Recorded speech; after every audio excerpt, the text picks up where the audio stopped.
I call the meeting to order. Clerk call the roll. Karazinski, Here. Neely, Here. Parker, Here. Conlon, Here. Part, Here. Peddle, Here. 6 present. Okay. There is a quorum. Anyone as a member of the public wish to participate for the meeting?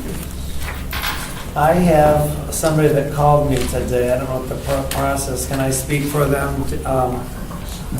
Mr. Sharbat called me at work today and said he had concerns, but he could not make the meeting.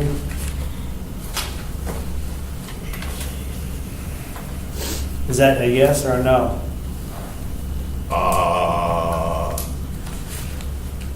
He has corresponded with the city manager over a few issues, and I've been copied on a few issues. So With him? yes. I got the same phone call today. His And cons- I got a phone call as well. He said he had talked to you, Len. I said, well, they don't bring it up. I will. I said, well, probably. Also, I didn't realize he called you also. Here's his his concern is the ability to, having the meetings here, they don't get video. They get audio. He said it's delayed. It's like, okay. His other issue is when we reference documents as he's listening. Oh, yeah. Yeah, Could this we is- give it some detail, page 79 of whatever, section 2, so they can refer to us, since he has a copy of it that he's using. His concern is the elderly citizens don't have the internet. They just have TV or read the paper, and that since these aren't live meetings here again, that would be his concern. Well, you have to have cable, or I'm not even sure if satellite has channel. No, it doesn't. So you have to have cable. So just having television is not enough. You actually have to have Comcast cable. Correct. So I think we need to be precise about that. And he also made a claim of a violation of the Americans with Disabilities Act, which I could not follow because it would be the reverse. That these, I don't see any difference with respect to the Americans with Disabilities Act. We don't have an attorney here, but if you're putting the meetings up as being broadcast, you would have every bit the same issues. If he's talking about accessing those sorts of things, well, that's a different issue, and with respect to the platform that's used to access those. Tom? Chair Peddle, I'd be happy to read the email that I sent him, which Sure. addressed many of the same questions. Okay, yeah, I So- think that would be appropriate. I said, Mark, the audio recording was posted on the city's website by 9:27 a.m. the next morning on Tuesday, October 31st, 2017. Considering the workday starts at 8 a.m., staff had the audio posted within 90 minutes of the start of their workday. The turnaround time of posting the audio recording the next day, let alone within 15 hours at the end of the meeting, is an excellent turnaround time. On October 9th, 2017, via email, he requested the FAC meeting be recorded, parentheses, either audio or video. We have fulfilled that request with the audio recording. We have and will continue to record the FAC meetings with audio recordings, and will continue to post them to the city's website as soon as practical the following workday. Also, make sure to review your concern regarding the ADA with our city attorney and see if the city needs to modify any of our actions. Thank you.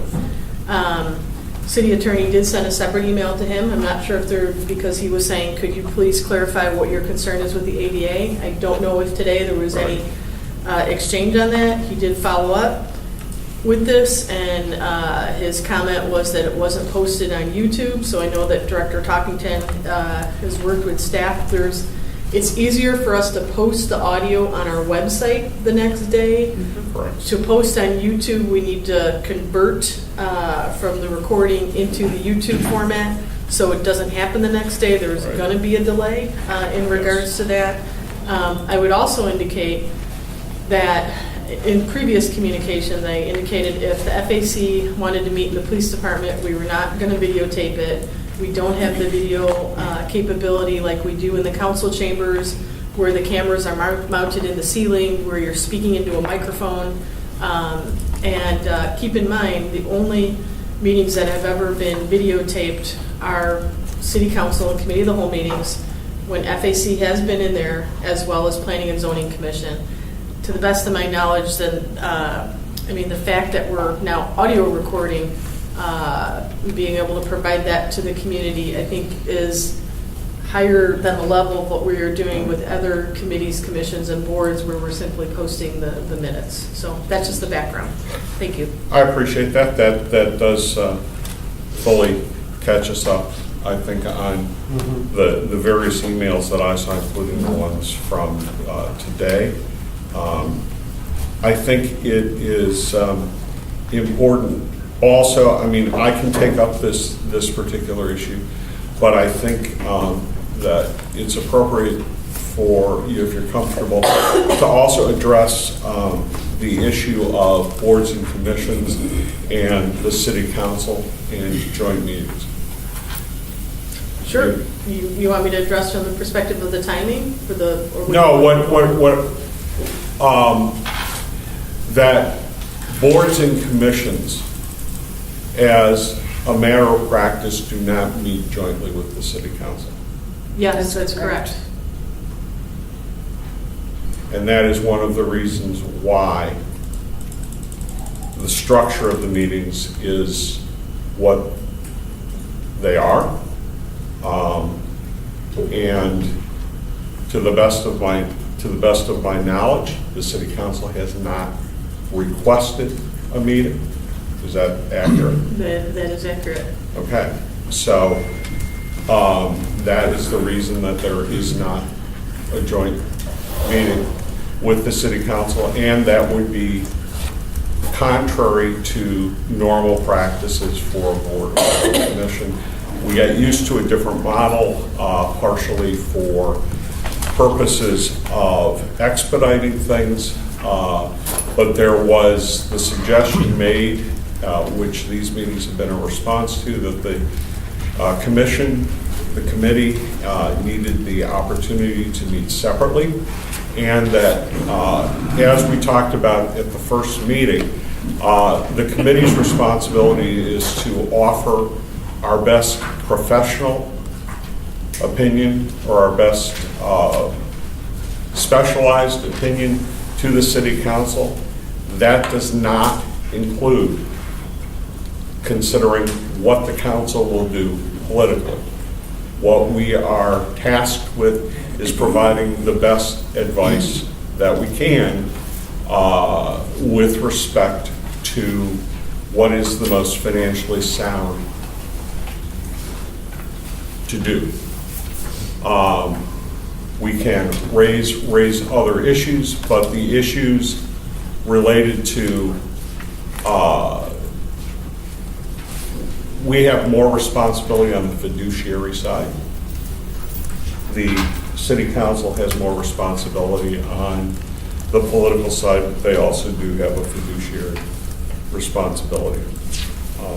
And we can continue with that discussion. I don't want to cut anyone off from responding to that, because I know that there are many who might disagree with that, but that's just an explanation of where we're at now. Approval of the, yeah, go ahead. As long as we have the floor open on this topic, a couple things. I wasn't here the night that it was suggested that this is a better meeting place than what is City Hall and so forth. Mechanically, I don't see virtually any difference. You know, the table's a little deeper, which I do appreciate. But beyond that, if the community wants it on television, I don't know, it seems to be appropriate to me that that's a benefit over and above what supposed benefit there is for us to meet here. So I have no problem moving back there if the community desires that, or the city council desires that. Secondly, without it, the city council can't see it and react to, obviously, they're welcome to come here, but very few have come, if any. In the past, we used to have a few visitors on occasion, from the mayor on down to various city council members. But that being said, as far as our fiduciary responsibility, one of the things that I think we have done a reasonably good job with the help of the chair to keep on task regarding our fiduciary responsibilities. And I have not seen political initiatives come into these discussions very seldom, if ever, while in a joint meeting, if they so request, they might have some discussions back and forth. But I think largely we've stayed pretty much on task would be my evaluation of it.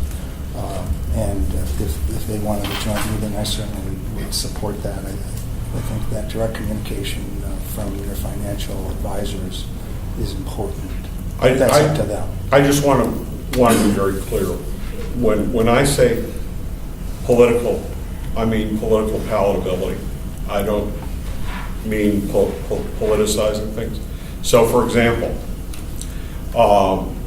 we would have a responsibility, and we have discussed this, you're correct that we've been on task with respect to this, that we need to recognize, for example, with respect to the property tax levy, that the city is not meeting its fiduciary responsibility according to the financial policies of the city to fully levy. That would be an example. And to say, well, property taxes are too high is a political consideration as opposed to on that particular issue, it's a political consideration as opposed to one that is related to the financial policies. But I appreciate that feedback. I think it's also very accurate. So let's go ahead and move forward, though, and get the minutes approved.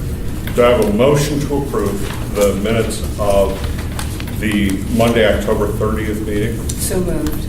I'll second. Okay, are there additions or corrections to the minutes?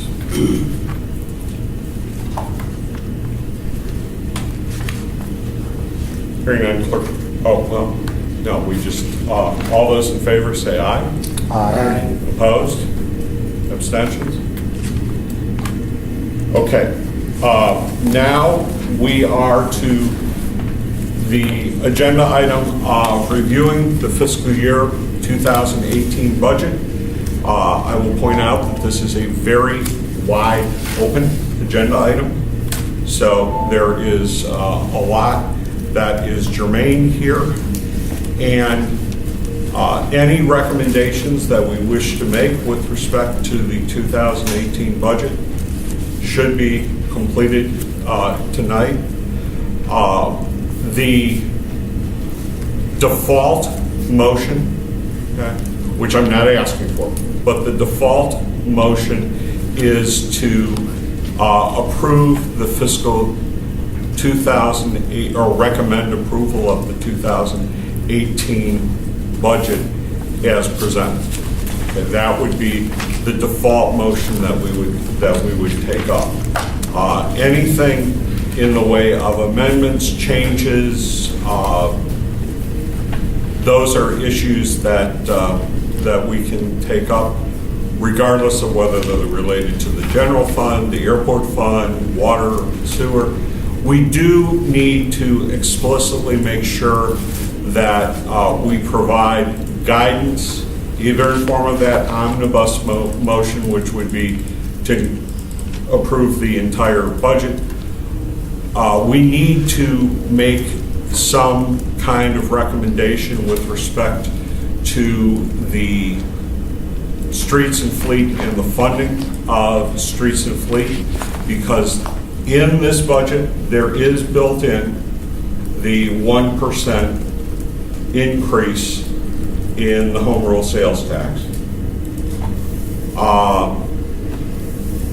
One of the things, as I understand it, that is not in this budget would have been the purchase that just was approved, and if that carries over into 2018, that will be in the budget. If it doesn't carry over Are you talking into... about the property? Yeah, the property.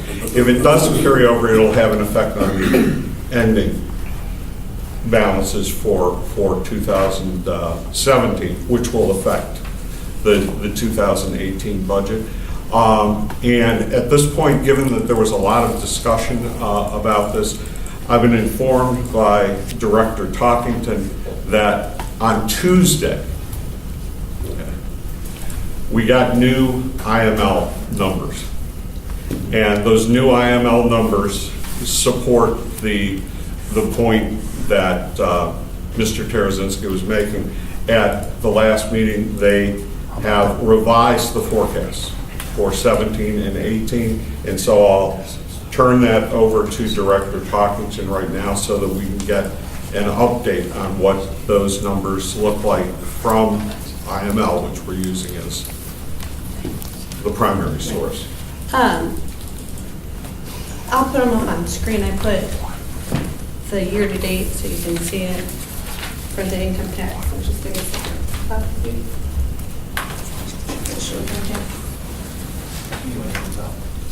You can hand out the income tax. Or maybe. So per request, we're going to start with going through the income tax and the sales tax, since that was requested at the end of last meeting.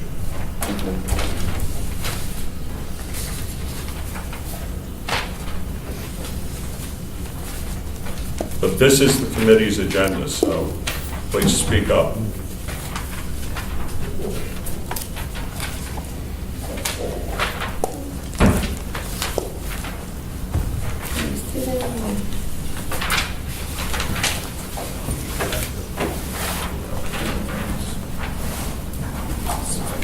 Okay, so Bob has a handout of the same information of the four taxes that we were going to talk about tonight.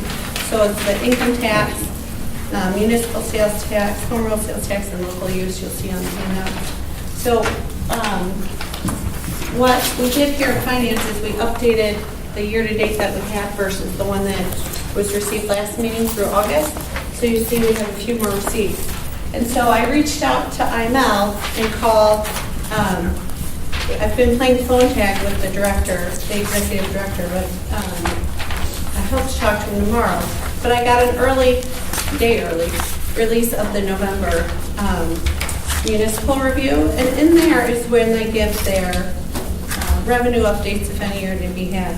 So the biggest one, of course, is what we were talking about last meeting, was income tax, and how we're watching the trend and to see where we're coming in, and IML has updated their forecast to bring that down. So the first part of this really is that 10% reduction, which we had accounted for, and IML had accounted for. They gave kind of two estimates that you could use for per capita. One, if you're doing on a cash basis, because remember the state was going to give you 14 payments in a year if you did it on a cash basis, or one if you do it on the accrual basis. So we do 12 receipts in 1 year, so we'll be on the accrual basis. So on a cash basis look, because you would get 14 receipts in a year, it'd be a higher return. The accrual basis is different. So the biggest change was there was receipt data for the first 3 months that IML had worked with. They looked at the Department of Revenue, and they also worked with the Commission on Governmental Forecasting and Accountability for estimates for the income tax. And they were bringing in all those factors into play when they were looking at the estimates. They were also looking at there's the complexity of, one, the changes the state was making versus the growth they thought they were going to see in income tax receipts, because we've had the lowest unemployment rates. There's a lot trending there.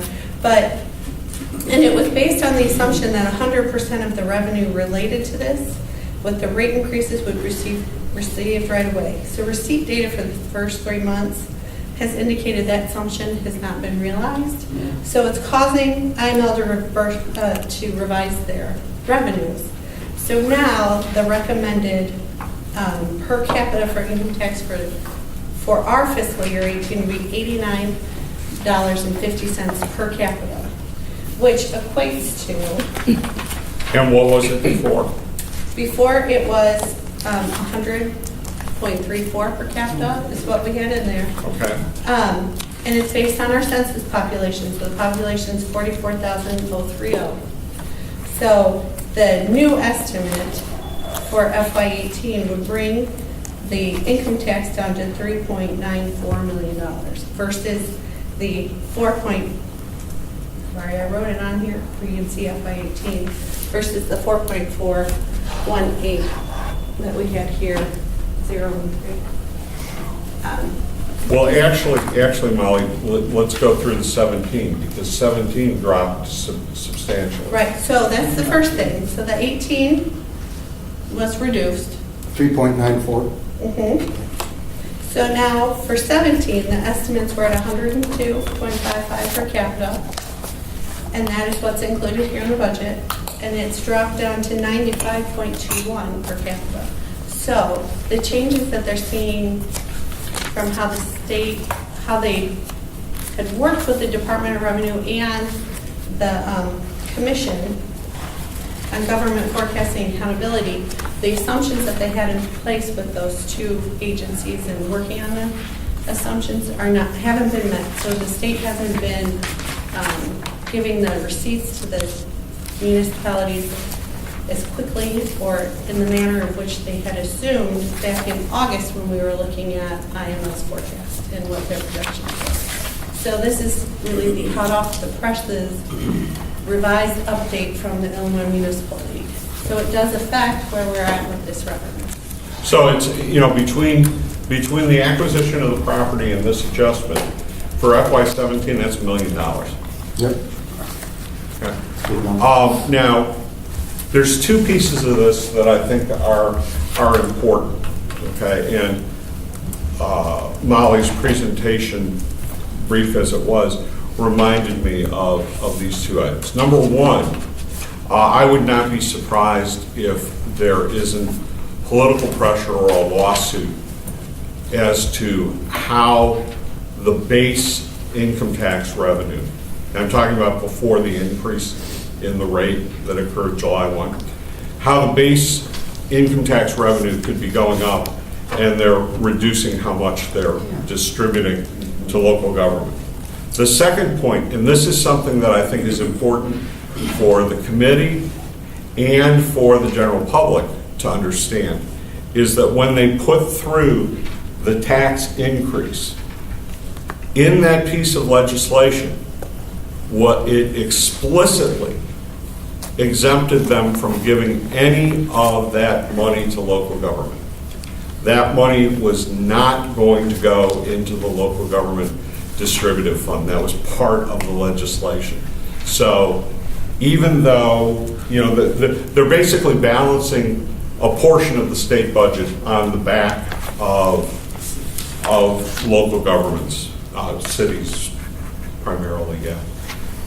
So, we're facing this, and now we have factual information to back up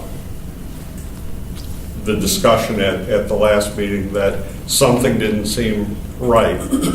IML now, since our last meeting, which is only 3 days, has adjusted those figures to kind of where we expected them to be based on what your numbers were showing, Tom, right? I mean, they're pretty close. Chair Petal, I can add that IML has said in here to kind of support what you're saying, is that it says 7 out of 12 months for their fiscal year 2017, the states, that corporate income tax receipts were lower than what they call the corporate personal property replacement tax receipts. Yeah. And it's something that's never happened here before. And the cumulative impact of these declines have also yielded this lower income tax rate projection. So there's something happening Yeah. that it's not very clear from the state, and the state hasn't been very clear on a lot of the changes they've made. They said they had the last update was they had a new financial software, so they redid how they were distributing the state share income, but to me, I don't personally understand how if a software system changes, what your formulas per capita, how that would affect the receipts you're paying out. So there is more, I think, to this than people can find out right now. Okay, well, that's a big budget hit. Yes. Go ahead. Just a comment about that. Our graphs and charts regarding the general fund balance and achieving that 26% level. If we bring this 17 number down to a more current projection at 95.21, that's 7 or 8% off of this year's budget, which is kind of what I expected. That puts us in the neighborhood of 400,000 short this year to the current forecast, because the current forecast is based on the old number. I have it, so I can update you on that. So the purchase of the, So the cumulative effect is Right. 800,000 on the so general if we fund. first look at, Tom, the purchase of the Edgebrook property, that would bring the 17 proposed fund balance still above the 25% in 18. But then you add the cumulative effect of the income taxes, and it would bring us down to about 23.5%. That's my point. So it's the difference between the FY18 25% target is $9.66 million.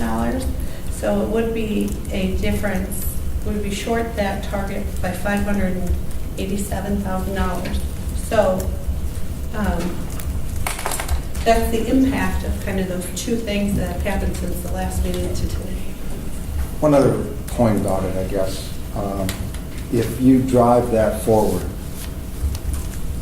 we've got a 5-year plan that takes our fund balance down to 7.8% or $3 million. And we've just disposed of $1.5 million of that. So eventually that number is going to be virtually zero by the time we get done discussing this 5-year projection. Now, hopefully they'll rescind that 10% and something would improve. But if that rolls forward, that's really trouble. So I just mentioned that to keep it in mind, because everything here is on a go-forward basis based off the prior year, right? We just roll it out.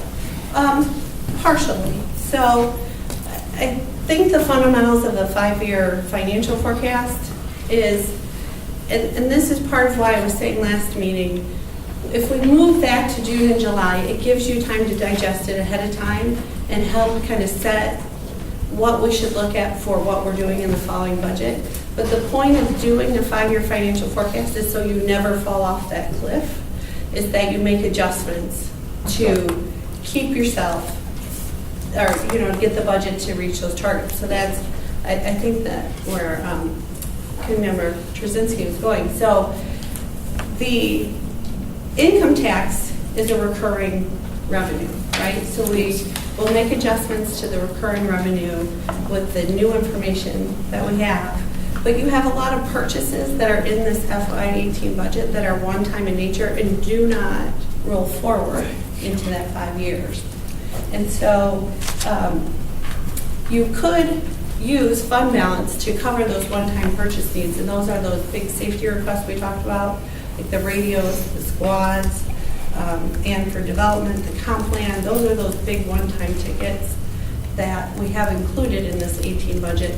That fund balance as a one-time source of funding could be appropriate to still fund those one-time needs, but I wouldn't, use recurring, purchase recurring expenditures with the one-time fund balance. But you do have a significant amount of one-time things in this budget that you could use fund balance for at least.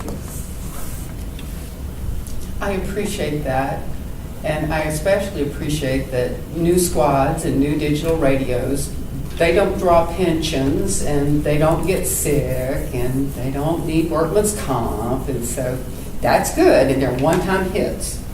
That's great. I'm going to wait for the rest of your presentation.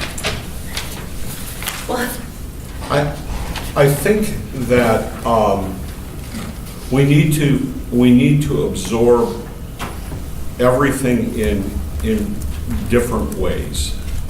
In the sense that, unfortunately, there appears to be a divergence between economic conditions and the revenues that the municipalities and local governments are getting from the state. And that's a little bit troubling. And so right now, we're talking about definitely the income tax. The local use tax is also done on a per capita basis, so the state controls what they want to provide on that. I still maintain that they're doing something with the municipal share of the state sales tax. So the only things that are relatively pure are the home rule sales tax should be relatively pure, but we'll see a 2% administrative fee that's imposed on that. So that will, whatever you get, you're going to get net 2% less. And then restaurant and bar tax, which, is that collected by the state or is that a local? It's local. Okay, so we don't pay an administrative fee on that. And that's kind of interesting too, because the things that are being locally collected, we are seeing increases in the economic activity that are not matching for every dollar that we're getting in restaurant and bar tax, there should be a corresponding bump in the home rule sales tax, because it's subject to the state sales tax, the home rule sales tax, and the restaurant and bar tax. So every dollar that you're seeing in an increase should be feeding through those other sources as well. And anyway. It's definitely different when you look at it that way. I did bring back the sales taxes you have requested. So the home rule sales tax did already include the 2% that the state. Do we have Or that? are you going to talk about this too? Oh, yeah, Bob has them. So we can start at home rule. Well, why don't you start with the use tax, if you Okay. can, because that's on the back of When you the. have, sure. Thank you. There we go. So this is just really the updated figures of what we've collected so far. I'm not seeing the drastic difference like we were looking at income tax between receipts and what we're intending to receive budget-wise. So for like local use tax that we're looking at here, we've updated for what we've received,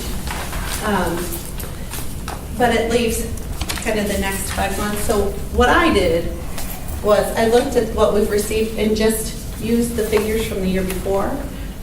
However, I think there might be some growth there, but if you just use the same figures we received in the months of the year before, the projection here for the ending of 2017 is 1.1 million, so we're really trending a little bit above what we have budgeted at 1.03 million. Now, this is just one way of looking at where we think we're going to end for this local use tax, but it's based on a majority of the figures of being actual receipts that we've received in 2017. It's just you're taking the 5 months that we received the year before and assuming that we will receive that same amount going forward. And so what we're seeing here pretty consistently, especially if you look back to 14, 15, 16, between 16 and 16.5, there was one drop. But we're seeing this as one of our steadier increases. We're seeing double-digit percentage increases in many of the months, and we're also seeing double-digit percentage increases year to year. If this holds true, instead of 669,000 in fiscal year 14, we'll have 1.1 million in fiscal year 17. And that's been pretty steadily increasing. So So that's one of the few silver linings, but it is, when you consider the sales taxes as a whole, this is, pretty significant. I mean, that's almost it's a $400,000 increase in the general category of sales taxes since 2014, and it will be $200,000 over fiscal year 16. So I don't have any recommended changes to the 17 or 18 figures that we had in the FY18 budget. I would leave them as is. And I would say some of the local use tax, I know that the Department of Revenue has added auditors from use tax, and they've been more aggressive in getting people to pay that tax. So I think the trend will continue to grow there as they've added those positions permanently.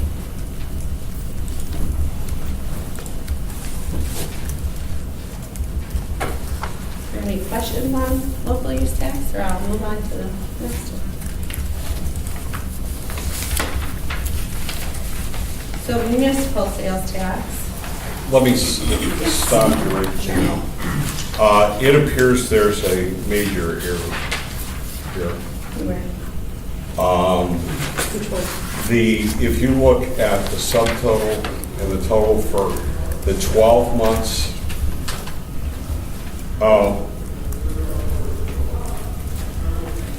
maybe not. Go ahead, Mom. Okay. It's just totaling what the actuals were, me adding the last 5 months to give you an annualized. Yeah, but if that's an annualized number, okay, I'm sorry. So should that be is that a 7-month figure then? The 2.9? Yeah. Okay, all right, fine. Keep going. Oh, I yes. just messed up. Okay, fine. It's because That's the fine. municipal sales tax has a subtotal and a total because back in 2014 there was a rebate adjustment, where the other years it's not. It's the same for subtotal, total. There wasn't a Okay. rebate. Got it. That could be the confusion on that one. So again, here's the updated kind of year-to-date figures that we have for FY17. And I did the same thing if I added the 5 months that we received last year, and I assume we're going to get the same amount. That brings it to 5.31, so we're pretty close to the budget of the 5.36. However, I do see some growth if you look month to month. So assuming that we get the same amount for those 5 months, which is a little bit under budget, but I do think that we'll have some growth within these months because these are some of the larger months in which we'll see tax receipts. So I'm pretty confident with what we've projected for 17 and 18 for this tax as well. I wouldn't change the estimate or projection. Do your holiday shopping in town. Just a question, so your total for the 12 months, trailing 12 months, I'll call it, the trailing 12 months assumes that you bring forward those 5 blanks over across, right? Right, essentially, And yes. that total is 5,000,003, you said 5.3 million? Yep, 531 versus Okay. the 536 that we have for budget for 17. And our prior 12-month number was 5,290,000, Yeah. right? So we increased $20,000, is that right? Yes. Okay. And our budget number for next year is 5,480,000. Mhm. So we're going to, instead of increasing 20,000, we're going to increase 150,000. I mentioned that last time. It's not in one of my specific recommendations, but it's a concern. I hope that happens, but it's a concern that it's got more growth in it than what we've seen. So some of this is similar to what we talked about with the bar and restaurant tax. Well, this is state, right? This is statewide sales tax per capita share. No, it's not per capita. No, not. This one's This is actual. actual Okay, so sales. this is actual. So when you go to the restaurants, you are also paying all the sales tax as well. So when Yeah. you see like with some new openings and different things that are going to be offered within the year, we've adjusted for new sales as well. This is municipal sales tax we're talking about, right? Yeah. And municipal sales tax is collected statewide and shared back. By the location of the Sale. business, the sale.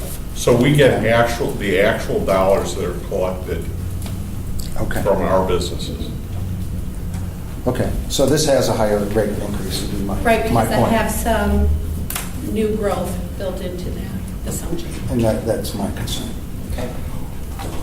Well, I think it's important to recognize, I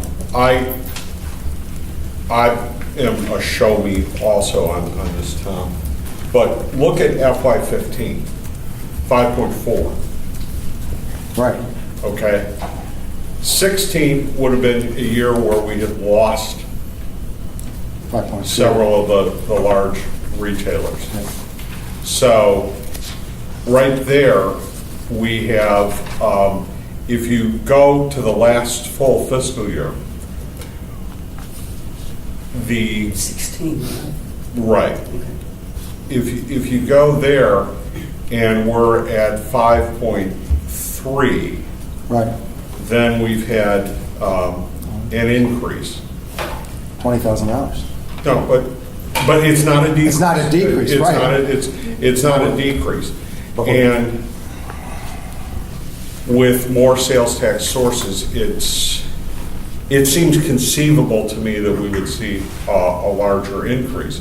Now, the one thing, though, that I think is important is when you look at the very last line on the chart, not on the graph itself, your point is well taken. When you look at the local use tax, and even if you look at the state income tax, we're over 100% of budget on those. But on this one, you're correct in noting that in all but fiscal year 2015, our revenues have come in under budget. Right. So, we probably do need to be a little bit more conservative there and accept the fact that we may come in over budget.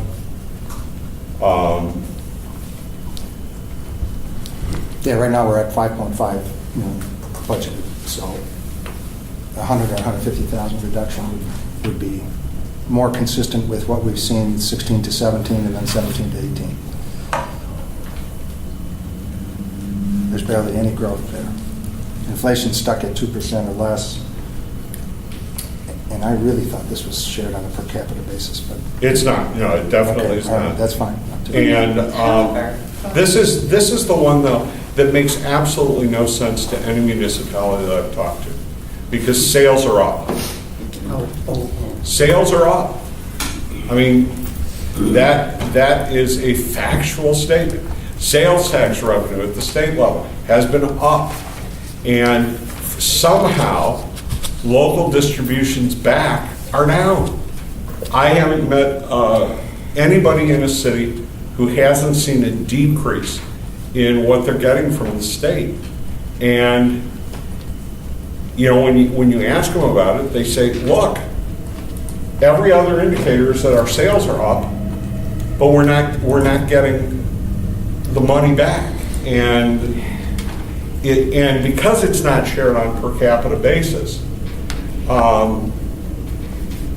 you can't fight the numbers, but they don't make sense. Chairman Peddle, if you look month to month, Yeah. what we've received in 17 compared to the year before, Yeah. in all but, so 5 out of the 7 months we've received, we've been above what we received the year before. So there is some indication that we are growing in the sales tax. And so my assumption of the 5.31 is assuming the next 5 months come in exactly even to the 1 year ago. But if you're looking at 5 out of 7 months that we've received so far, we've been above. And the two that we were below, we're close. I still think there's some growth there that we will come in towards that budgeted figure in the 2017, because there has been some rebound in sales, and you are seeing some of that growth, and I think it's showing you there in the month-to-month comparisons that it's there.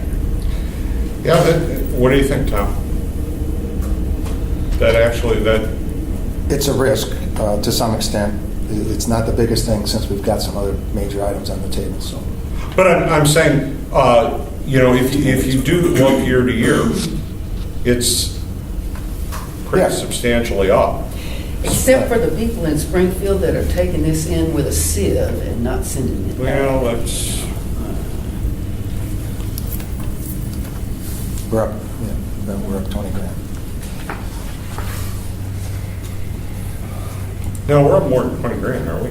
No, 5,310,000 versus 5,290,000. Right? 25. But your big sale months are coming up.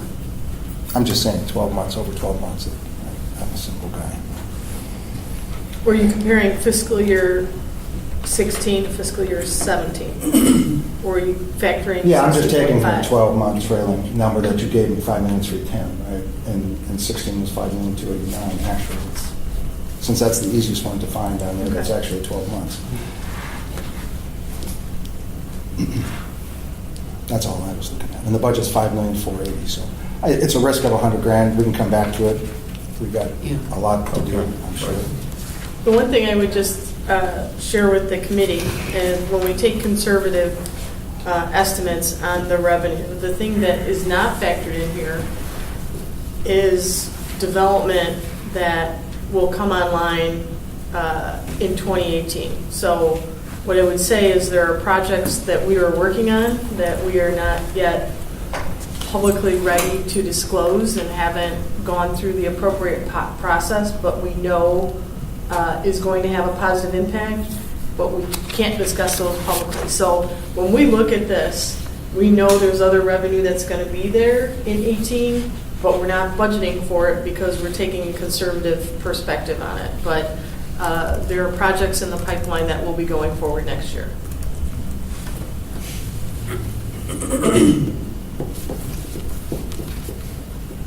Okay, please continue. Okay. Home rule sales tax. This is, I put the FY18 figure at the bottom of the graph without that 1% increase in the rate, so you can look year over year without having to adjust for the rate increase that's proposed for 18. So again, when I looked at this and I add in the 5 months and assume they're the same as the prior year, it brings me to 6.54 million, which is above where we're at on budget. I do have an increase in there for 18 for the developments that we have seen and some of the new growth that you have in place right now for this figure as well. So I have not made any recommendation to change the projection or the year-end estimate for this revenue.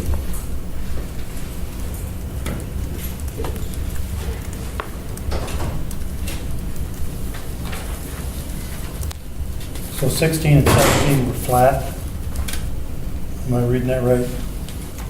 6,511 to 6,512. Am I looking at the rate? Yeah, you're right, Steve. Yeah. Yeah, it's actually 6,512 to 6,512.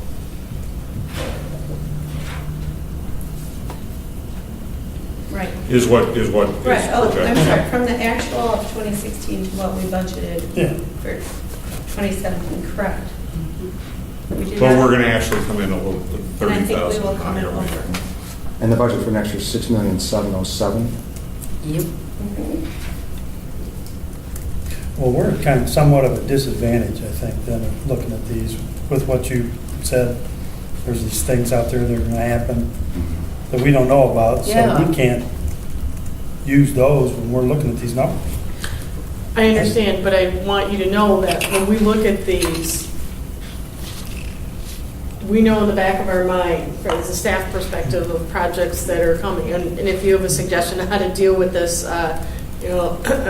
be very happy to discuss it. But our look to how to have a discussion on this. So I know that there's going to be additional revenue that we're going to see in 18 that we just Well, can't discuss yet. That's fair enough, but I think that with respect to food and beverage, which also would go into the home rule sales tax. I mean, I think to some extent, we need to look at what we do know, okay? Yes. What we know is we've got Chili's, which is open, replacing Ruby Tuesday, which has been offline for at least a year, I think. Second of all, you've got Sonic replacing KFC / Long John Silver's, which that was not a very busy KFC. Third, you've got Popeyes, which is a new development. That was a vacant land in the sense that it was an old retailer that wasn't producing anything. And then downtown, you got Thai Pavilion in a better location now. And trying to think of what else we have in terms of sales tax. When did the Vietnamese restaurant open at Schnucks? Oh, that's Has that been a been more couple than- of years. I guess now. I'm fine. We lost White Castle. Again, I don't know how busy that was. I used Yeah. to see long lines when I'd go to the gym when it opened, Yeah. and then Sunday it seemed like it was dead. But Yeah, You also have the developments in downtown, so Cornerstone is, it won't affect 2017 in the numbers that I've put here, but we've made some assumptions about when that comes online and what sales tax that can bring to the city as well. So the development efforts that you're seeing right now will also affect, I think, the sales tax receipts. And so we've included the restaurants you've spoken about and those developments that are going to bring more restaurants and more retail space on those first floor I'm levels. just, So there are, the assumptions for known developments are in the projections now. Any developments that are in the pipeline but we can't speak about yet are not included in these revenues. That's good, because until the check clears, you Correct. ain't got it. We're being Right. conservative in that it's too early to include any forecast for that. And, you know, there is one that we've applied for, so this is not a development, but it affects what we're talking about with one-time funding needs. The radios, to bring them to digital for fire. Fire has put together a grant. It's a regional grant.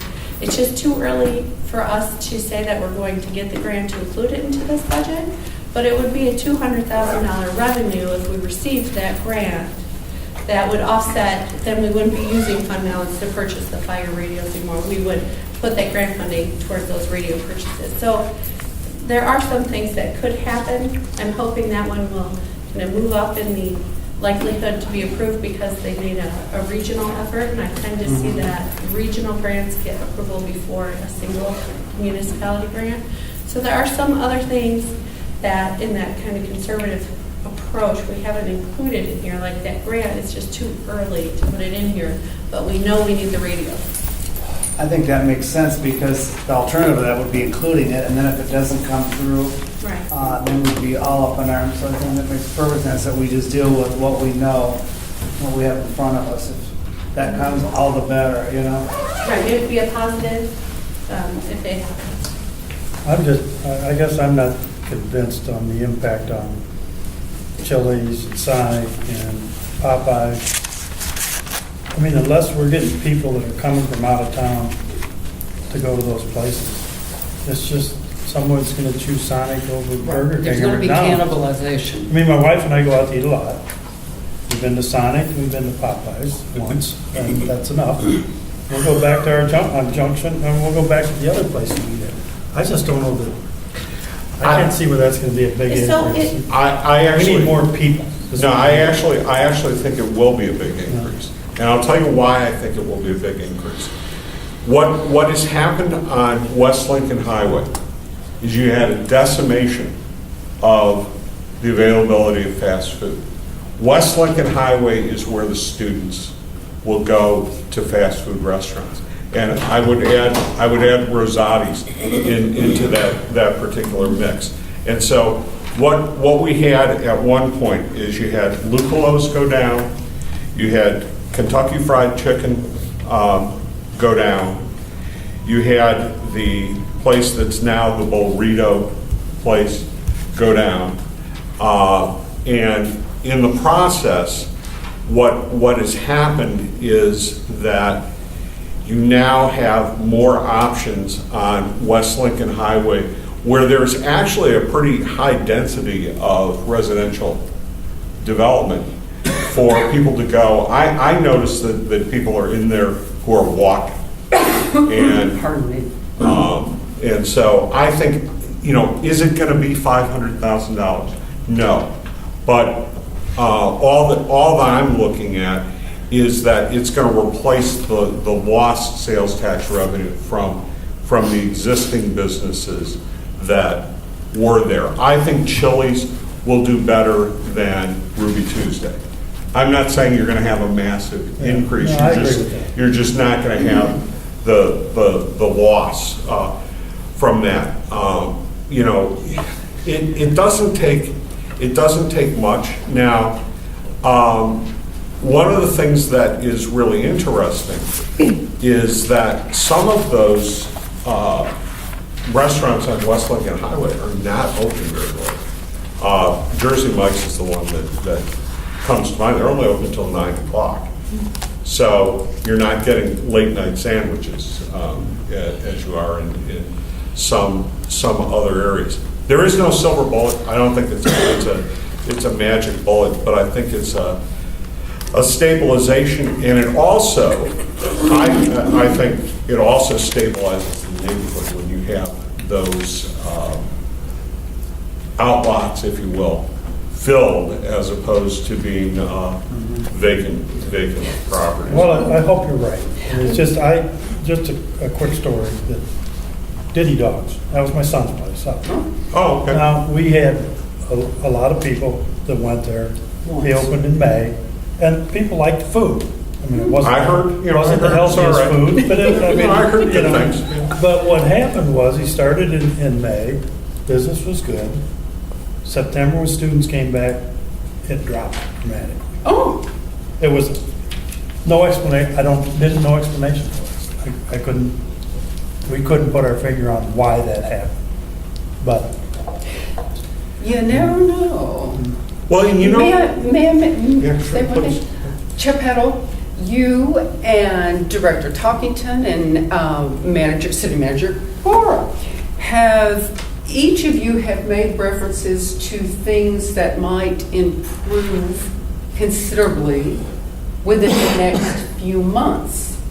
So is it safe to say within the next 5 to 6 months, we might have a better picture of whether our desired outcomes actually were realized or have some different looking numbers? Or are we looking at near future? Are we looking at I just want to make it clear, Lynn. What? I don't have any more information about that than you do. Oh, you poor Okay. thing. Everything that I'm relating to is only things that are online. I don't even have any rumors that I could fall back on. You haven't brought up, there's a big Casey's going up on East Lincoln, and I think that will probably do a substantial amount of food, because they tend to be and you're gonna get a lot of cross traffic there on Peace Road. Well, yeah, and that's the and first. 38, so I think you will get commuters Yeah, stopping there. Yeah, that could be. And we also, I'm going to be very interested to see. I have to tell you, I'm skeptical. Okay, but I will be very interested to see how the new pizza place and the new Subway on East Lincoln Highway do. I mean, I got a thing advertising the new pizza place, but it's not an obvious location. And Oh, the one over there across from Marco's. Gordon's. yes. Yeah, that one. Yeah, Marco's Yeah. Pizza. And one of the things that's happened, and this may be with Cornerstone, maybe with, what is it, Cal Plaza? What? Plaza DeKalb. Plaza DeKalb, okay. When I worked in downtown, you know, a lot of those businesses did pretty good business at lunchtime. And, but I think that the downtown workforce has dropped fairly significantly. I mean, Eduardo's used to be open for lunch. They aren't open for lunch anymore. I don't think Tapaluluna is open for lunch on most days, at least. So you need that critical mass that you were talking about, Steve, even, you know, in the downtown to support some of the new things that are happening downtown. Casey's General Store and gas station will drive a lot of new sales into the city because you're going to pick up people that are just driving in and That don't have to go downtown. right. And so that one, if you want to consider Chili's that it's just taking from different businesses, right? I think the Casey's gas station will bring more outside sales that we never saw before because of its location and how people can get in and out of it and where they're at, because it's, you know, more of a pass-through for them to get through our town to other locations or to the I-88. So you'll pick up new business there. I believe that Chili's will, one, restore where you had Ruby Tuesday sales, but in general, that's not as a high sales volume restaurant as Chili's will be. But you're right, some of that could be cross-traffic. Well, But that- there will be some new sales with the new. I think you're right. I think Casey's will do very well. I'm guessing demographics too. You know, we're probably not the demographic. Hey, Chili's is going after. I'm guessing it's our kids. I went there the first day they were Well, open. I haven't been there yet. I think but- Chili's is more our demographic Yeah, than I the like students, it. yeah. I don't see that, but maybe I'm. Chili's is, I'm wrong. Chili's is a stuff, you know, it will be interesting to see how everything shakes out. Our demographics or whatever have worked for Applebee's, whereas that has not worked in several communities. Our toppers stayed open, ultimately. For a while. Yeah. No, it's so. They're the Oh, it's only back toppers open? left, isn't it? They chose to stay in DeKalb, so. The toppers restaurant, the Yeah, pizza. it did, but I'm seeing faces. I just think there is burnout. I agree I don't with you on see that. that. You remember we I- had, now we're off on a tangent, Baker Square, and we couldn't wait for that to come. And then we went there a couple of times. I said, you know, I really don't care for this food. It's not that great. And it's like, well, so we bought their pies, but we never, and then what happened? They closed. And we're losing the bookstore. Well, they were losing, you know. You see, we're look, losing a We bookstore aren't here losing the again. bookstore. The whole chain's going It's out of closing, business. period. Again, DeKalb's losing their bookstore. Now we have no bookstore here, so that's. It's a business not- opportunity. There you go. Okay. Rustle up some entrepreneurs. And Okay. I guess I think it's our responsibility to be real conservative on the revenue. Yeah. And be pleasantly surprised 6 Yeah. months. Yes. or, Yeah. You know, halfway through the year. And I will say, looking at what you guys have been doing in the past year on your budget, you have been. So the way you've been able, or at least from what I can tell in the month and a half I've been here, so is you built this fund balance and you had it $22,000 to a $10 million fund balance. And some of that has really been where our revenues have come in better and we have not spent as much as we've budgeted. And that's what has helped build that fund balance. So you've been doing that conservative forecasting and budgeting that's helped you do that, because that is a phenomenal thing to overcome, because you were very slim on that fund balance. Go ahead. No, please. What I was going to say was, Well, pardon me.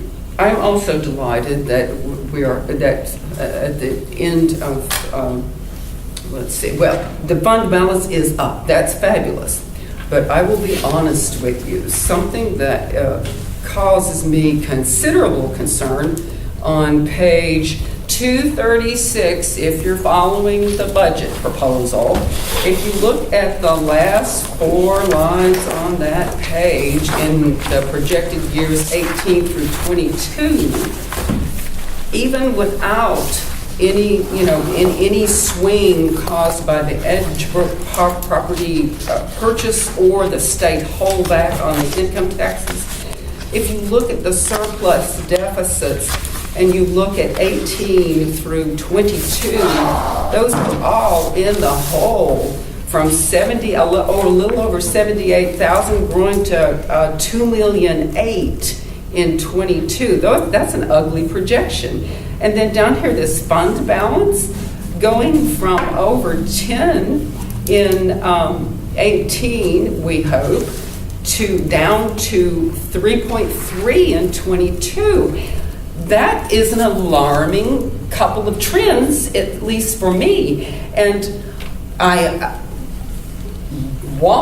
hope that we take some actions that will bend those trend lines, but we're going to have to bend those like Beckham. I mean, my goodness, those are big, nasty, ugly things. Well, can I interject just for a second? Yes. This is cumulative. Yes. Okay? So as you make changes in the first year, They it roll. affects to the last year. So if you're making Yes. adjustments now, that 2.8 million might only be a $500,000 fix in the first year. So there is some cumulative nature to this forecast. Yes. The other thing to this forecast is the revenue growth on here was based on what we looked at in the 5-year plan, and the majority of the revenue growth outside of sales tax and the tax levy are at 1.9% growth Yes. for those Right. years. I think that is very conservative. And so the question you had about, do we look at it again in 5-6 months? It's kind of where we'll be in June and July to look at these again, and then start also then recommending how do you right size that for that next budget year as well. So I personally would never want to encourage you to fall off this cliff, right? This is not where. Oh, I and never where we go. presumed No, that. No, but I no, mean, no. that's what this forecast is for. I just think in this year, we gave you a forecast, then we give you the budget, and you didn't have time to process this forecast. So by bringing that to you again in June, July, we have more time to think through some of this Well, and then get into the budget, which will be helpful. I think it's important to realize that the stuff that's like on page 236 is July. That's when this is old numbers. This is the 5-year strategic plan. And this is not the budget numbers that are being presented. This is the first stab at the 5-year plan. So these have not been updated since they were prepared in July. However, if I understood correctly, which may not be so, but if I understood correctly, the FY17 small surplus, because of the Edgebrook purchase and the holdback on the state income tax, didn't that turn red? It will, yeah. Yeah. Absolutely. Yeah. Oh, I'm not, FY 17 stays above. Yeah, it's not better, 25%. it's worse. But FY 17 stays Yeah, above, it's it's worse. FY 18 goes below. well, it depends on cash flow, right? I mean, it depends. Right now, we know that we have a $1 million hit from where we were Monday night to where we are tonight. We have about a $1 million hit.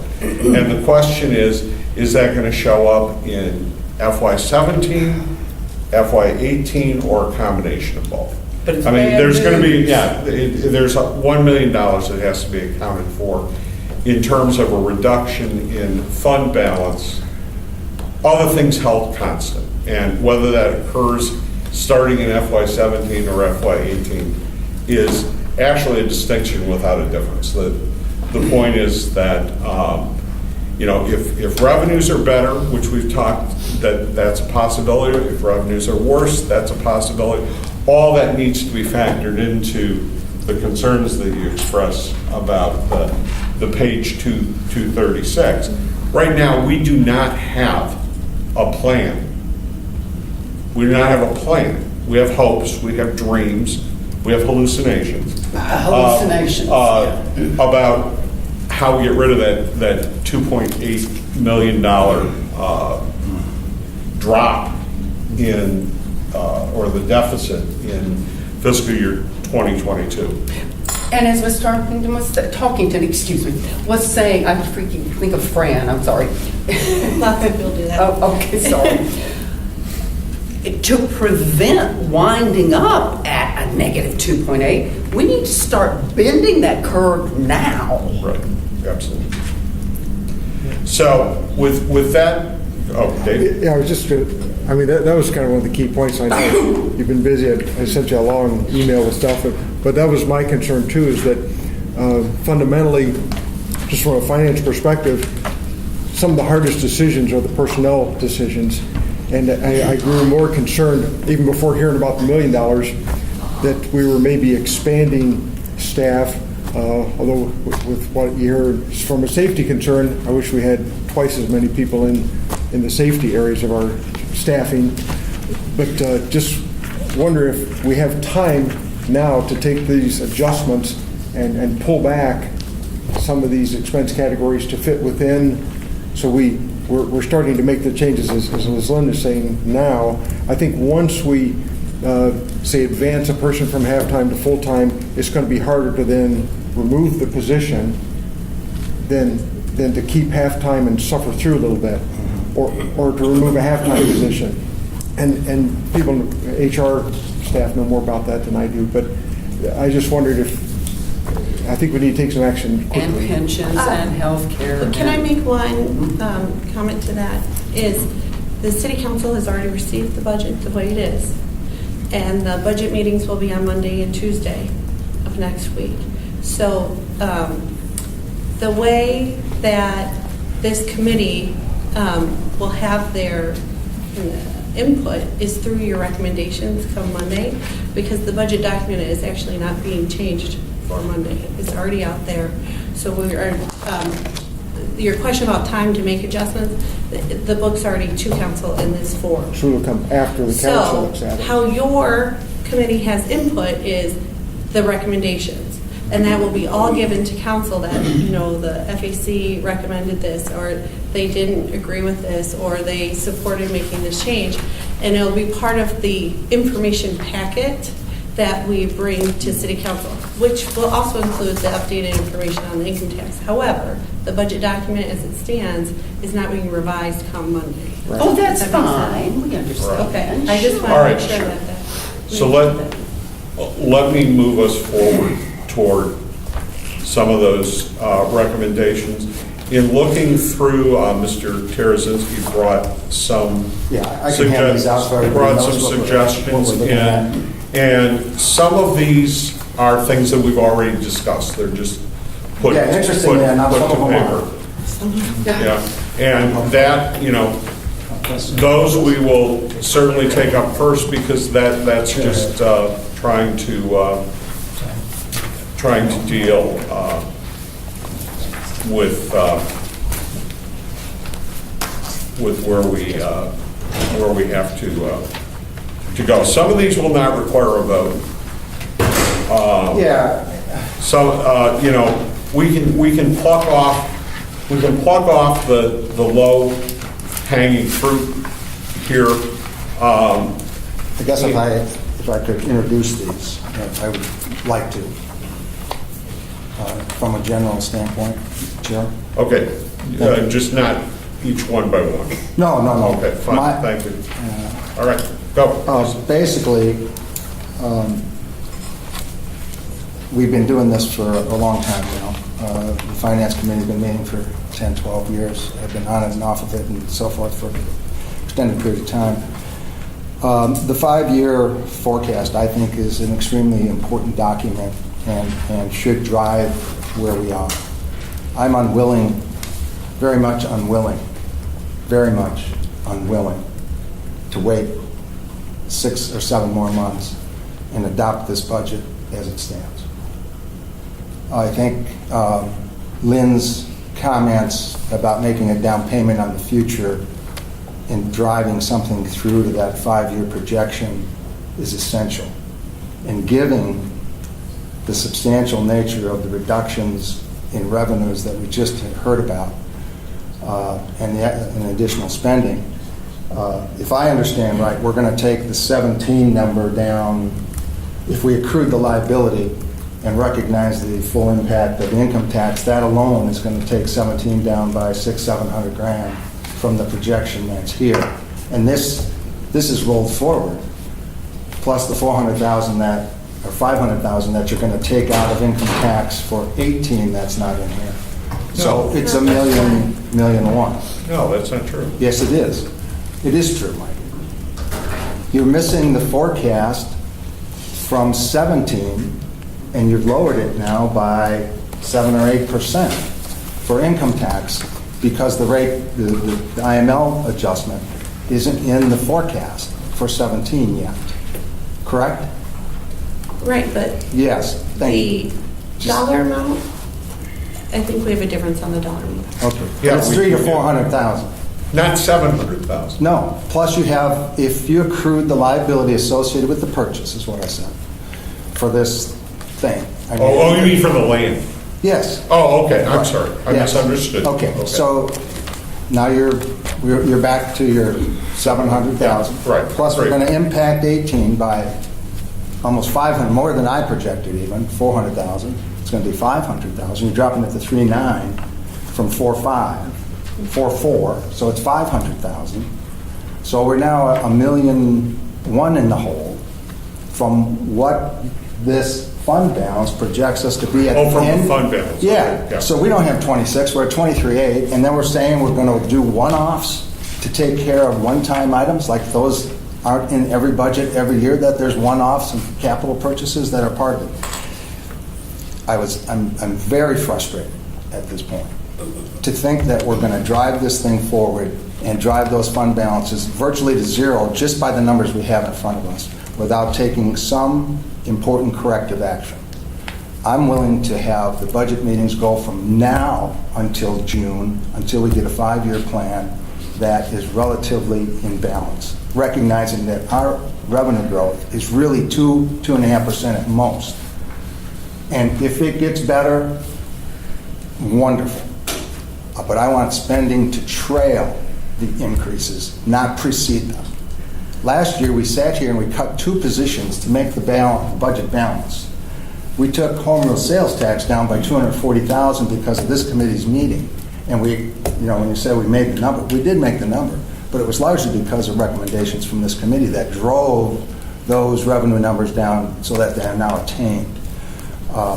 So the numbers in the presentation that I have largely reflect a lot of our conversation, oddly enough. I don't support and have not supported the sales tax increase associated with operations.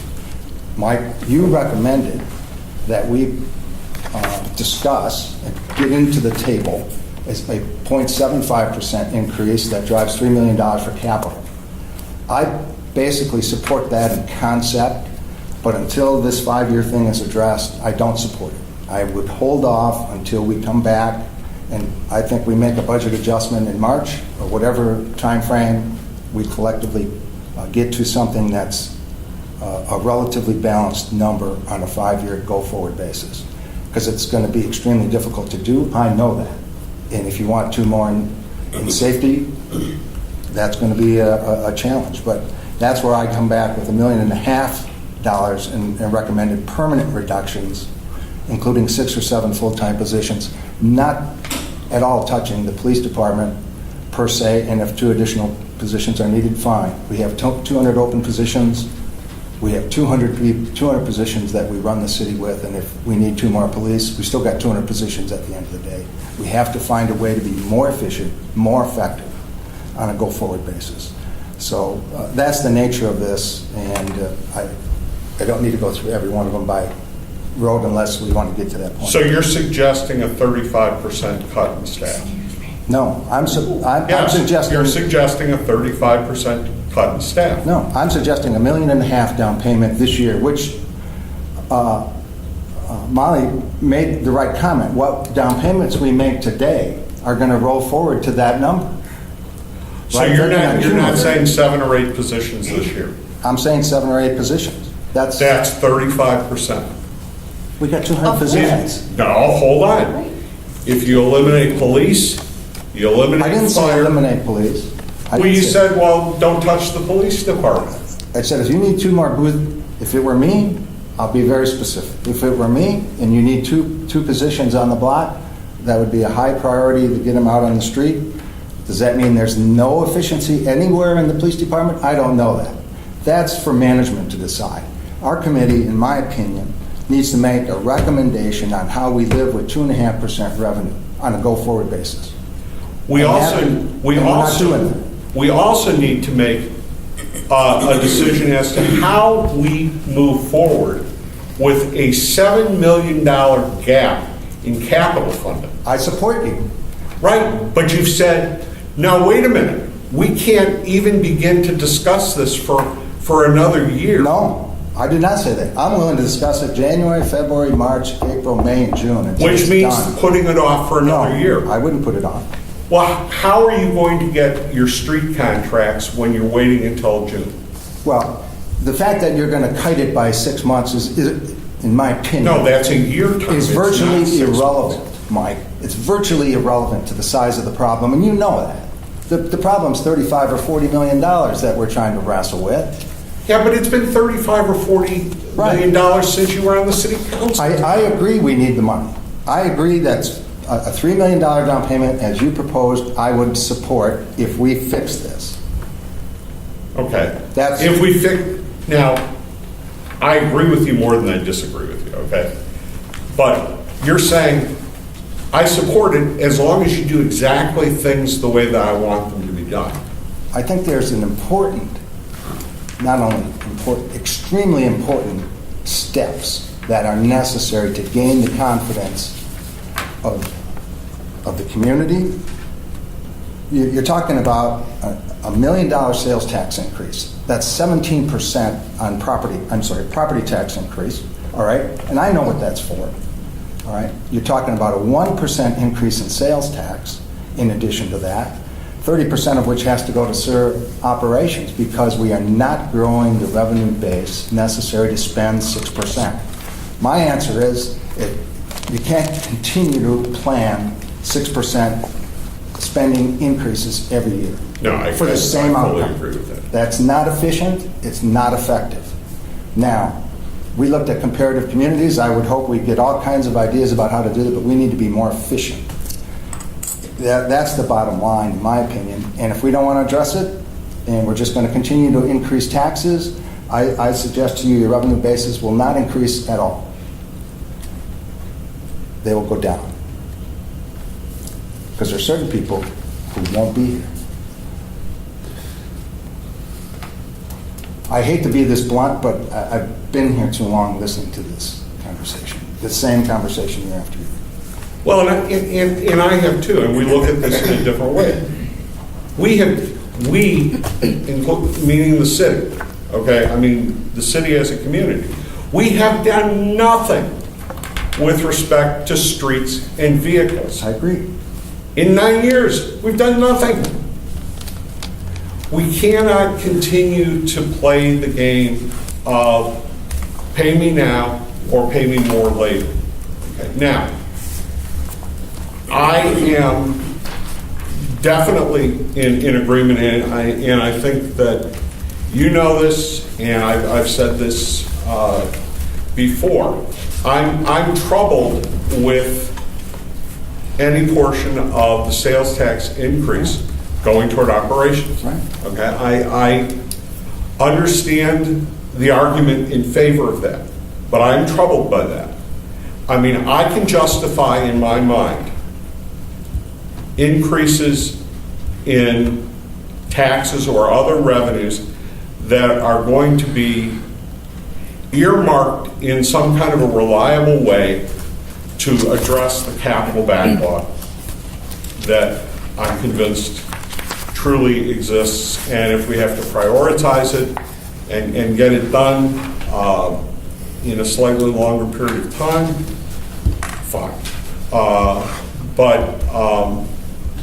And I also agree wholeheartedly that any financial plan, including a budget is a financial plan, that it be based on the best evidence that we have. And so we do need to definitely take into account the fact that we're about $1.2 million behind where we were when we sat down on Monday night.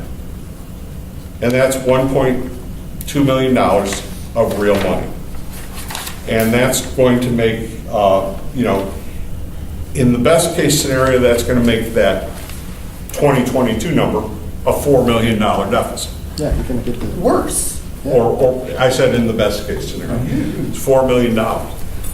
Okay, so the question is, okay, I think we haven't heard from everybody, but I'm hearing, and we can discuss this, I'm hearing a consensus on a few items.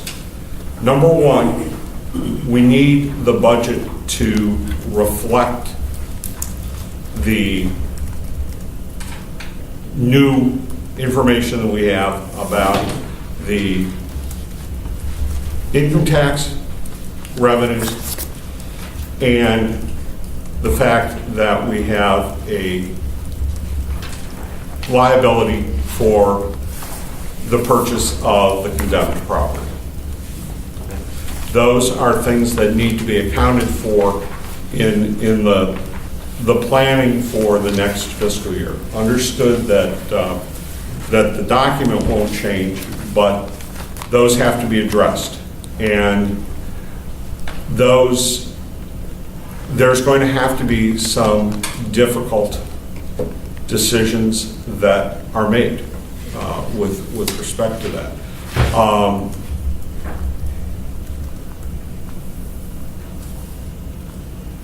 So with respect to your recommendations on the general fund, Tom, the reducing the income tax projection, I think is a foregone conclusion. Is there any objection to that? okay? I mean, we need to do that. Second of all, I don't think there's any opposition to the fact that we need to budget to maintain the 25% fund balance. Right. Yep. I think there's a consensus on that. So that's, And that trailing 12-month thing on income tax is really not 300, it's closer to 500? it is what it is. I mean. Well, I mean, I want to give a number, so when we make the recommendations on how to correct it, we know what number we're shooting for. For 18, it's 477, 358. So about That's the five. reduction. How much? 477, 477, 358. thank you. Okay. And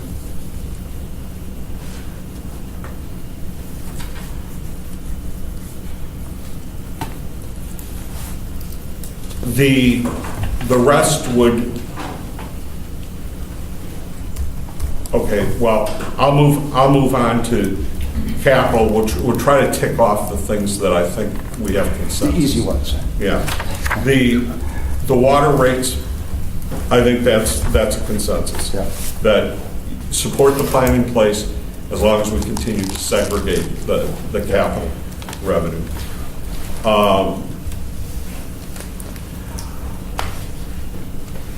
Let's take the debt policy. Is this one foregone? We've already said okay on that one, haven't we? The $1 million. $1 million road. into TIF? Right. Yeah, I thought we already said okay, fine. Leave it. Right. Yeah. Leave it. Okay, so We did that's in our- just, that's a status quo? Is that staff, you, It's in there. Well, that it's in the budget? multi-year phase out of the TIF that FAC Voted did down. not support. Right. So it's still in there Still in the budget. because we But voted we have that. your recommendation on the multi-year TIF phase out, and we have Right. your recommendation on the property tax levy already. right, but the Just to $1 make- million in road repairs for the next 2 years out of TIF funds is already in the budget. I think we need to make a specific recommendation, Mr. Chair. Let's keep it, I'm recommending we keep it in specifically. Well, I understand that, but I want to make sure that we know how that differs from what's in the budget. We're kind of looking Gonna at look at TIF and Molly. Is the I think million in it's TIF in there, or did we I pull thought it it was out? in there. I thought it was in there, but $1 million out of the TIF for the road repair? I think we left it out. I believe that it was reduced to $250,000 per TIF district for a total of $500,000. Oh. And then it was made up by the addition of $1 million in MFT funds. So that, and then another $250,000 in Fund 50, the capital improvement fund, for a total of $1.75. For spending in the TIF? No, I'm No. sorry. No, that was Okay. total, TIF portion. I'm sorry, that was total street maintenance. Right. All right, so Tom, the TIF portion was $500,000. I'm recommending $1 million per year, just the way we've had it. That's Okay, the do you want to make a motion to that? Well, All do of we these want to are- make we want to run through it and decide on what we're going to recommend and then make sure we got it right? And we just say, when the We need committee to looks have at it. TIF, Oh, okay. when you're looking at TIF capital, you have to look at the overall capital picture as to either what you're going to do or not going to do, because the recommendation that staff made in the budget with reducing the TIF is directly related to the whole asset management plan of how to fund streets and fleet long-term. So you can't, our recommendation is don't look at one We can't without looking cherry at the pick. other. Yeah. Right. Okay, so that's going to have to be a discussion item. Okay.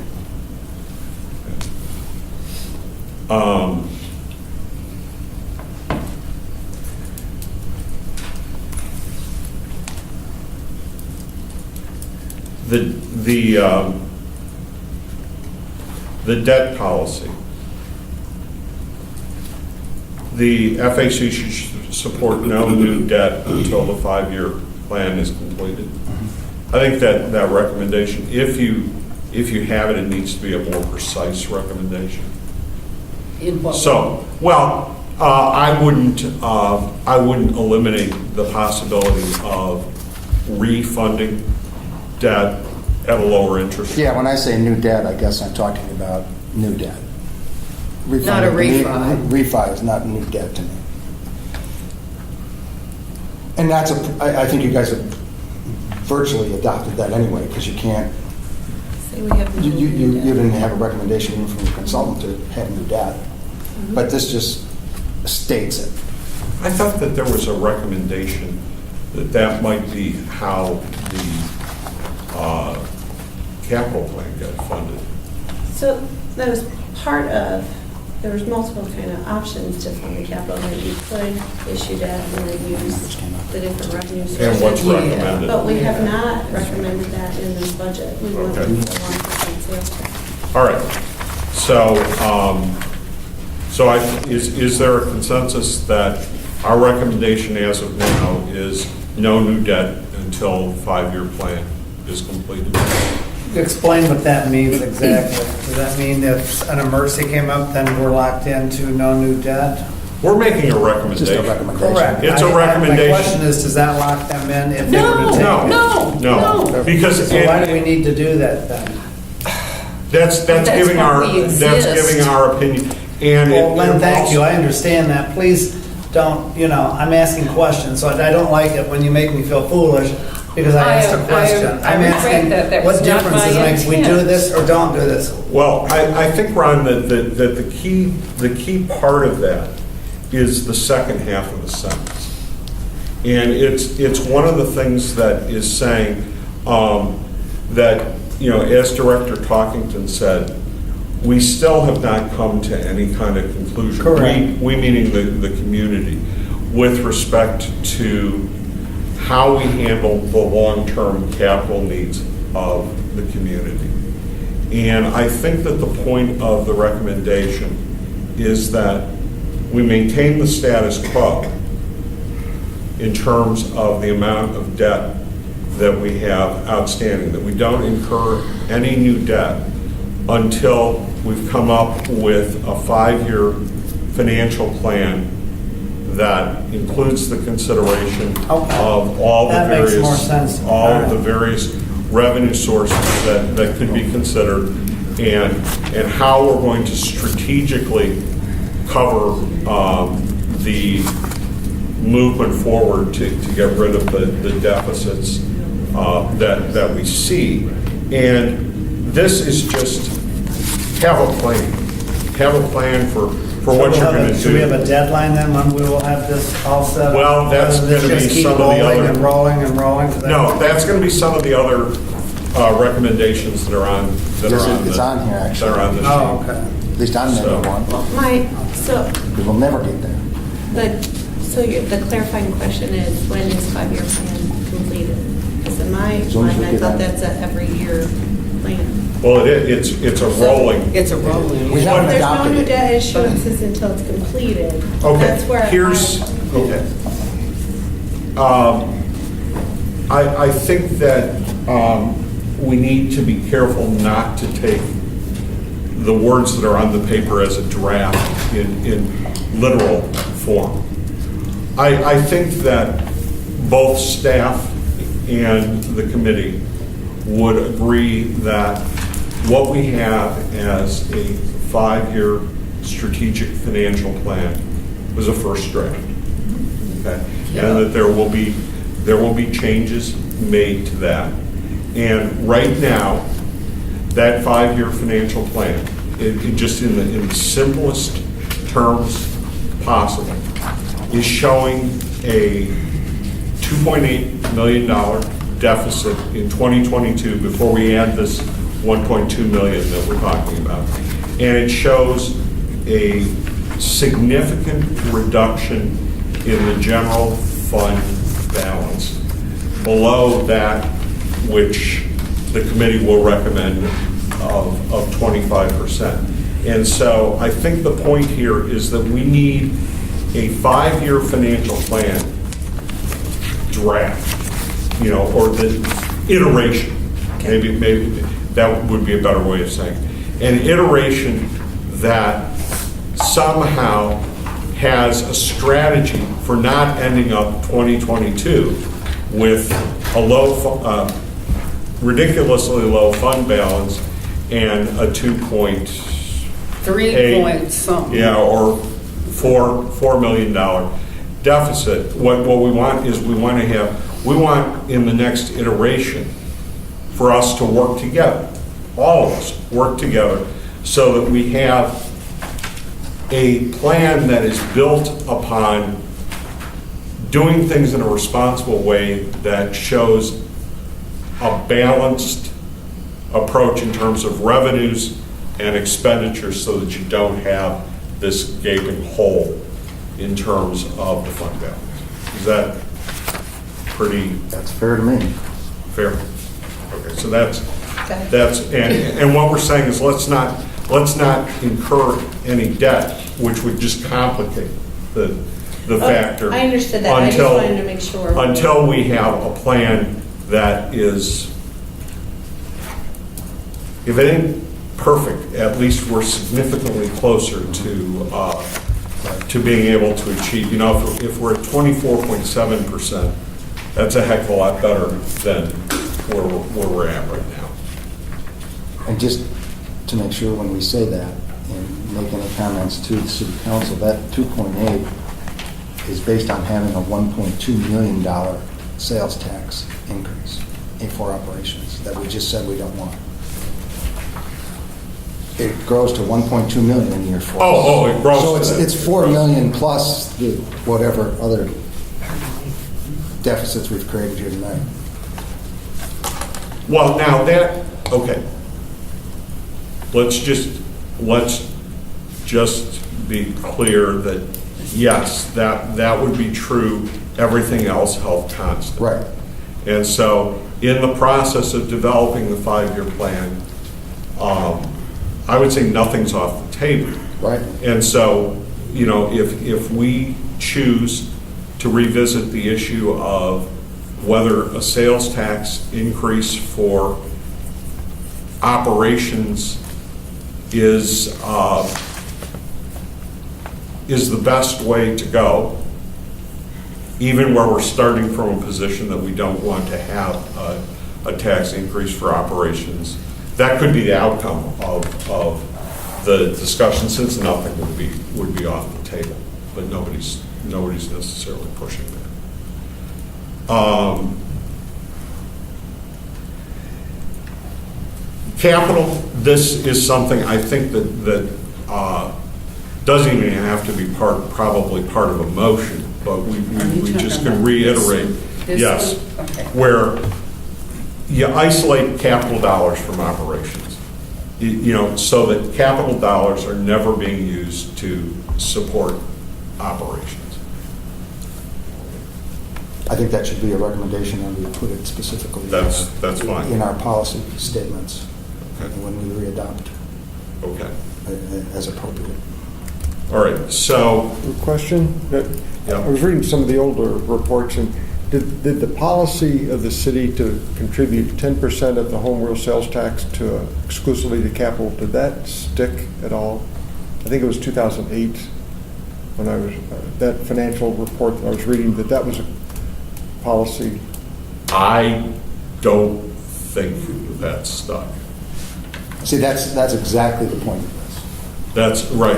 You probably had Exactly. various capital, you had the same conversation in 20 years of these same meetings. The only place- Everybody voted for capital, and they eventually got drilled into operations because it's extremely difficult to operate All right, without good revenue growth. I just wonder for double committing things. no, So maybe those just. we're not. No,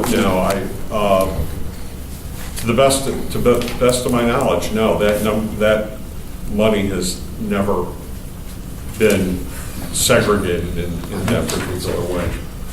All right, so I am going to try to put together things, and I'm going to do this slowly because wording will matter. And we'll do an omnibus motion on these items because there will be multiple items, hence omnibus. And we will vote on them since there appears to be consensus. We'll vote on them as a package, okay? First is that the income tax revenues from the state be adjusted for FY17 and FY18 to reflect the October 31st or November 1st, which one? November 1st. The November 1st, 2017 estimates from the Illinois Municipal League. And that any future fiscal years after FY18 be adjusted to reflect those changes. Okay? Is that, everybody okay? Is that an accurate statement? Okay. Second of all, the committee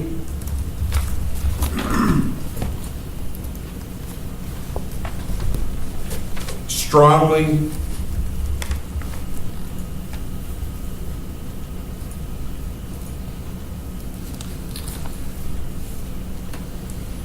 I'm trying to think of what the right word. Recommend.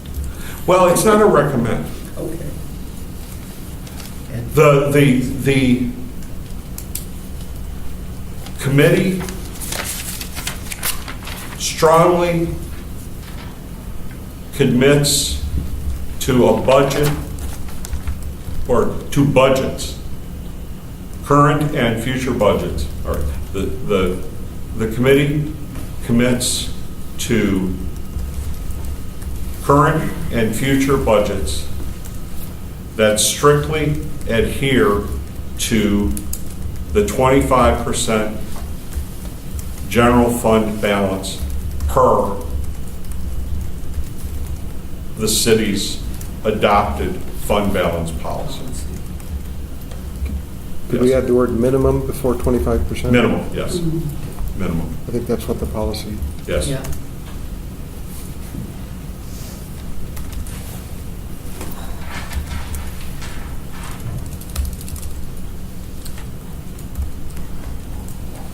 and endorses the fact that fund balances above the minimum are preferred.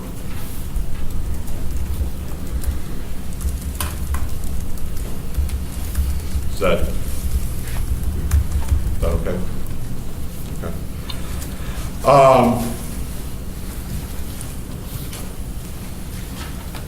The committee continues to support present practices with respect to the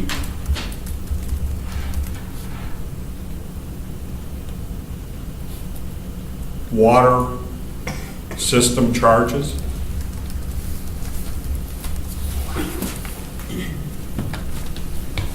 In terms of segregating that portion of the rate increase that is to be reserved for capital purposes.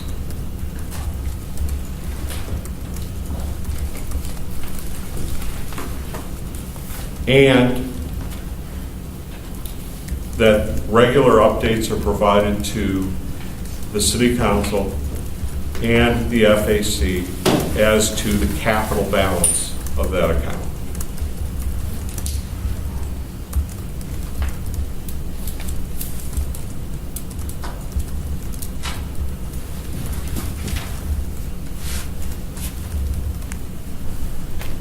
Third. Or fourth. Fourth. Sorry. I'm still pulling things. Yeah, no, you're right.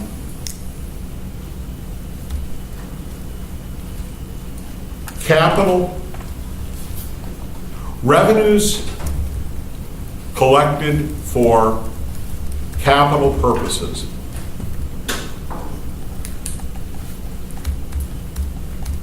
should be segregated in a manner that assures that those dollars are not diverted to operations.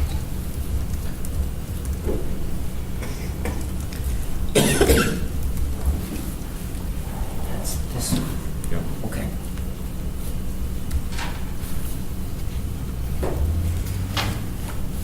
The FAC recommends that no new debt be incurred by the city or on the city's behalf until a financially balanced 5-year plan iteration is completed.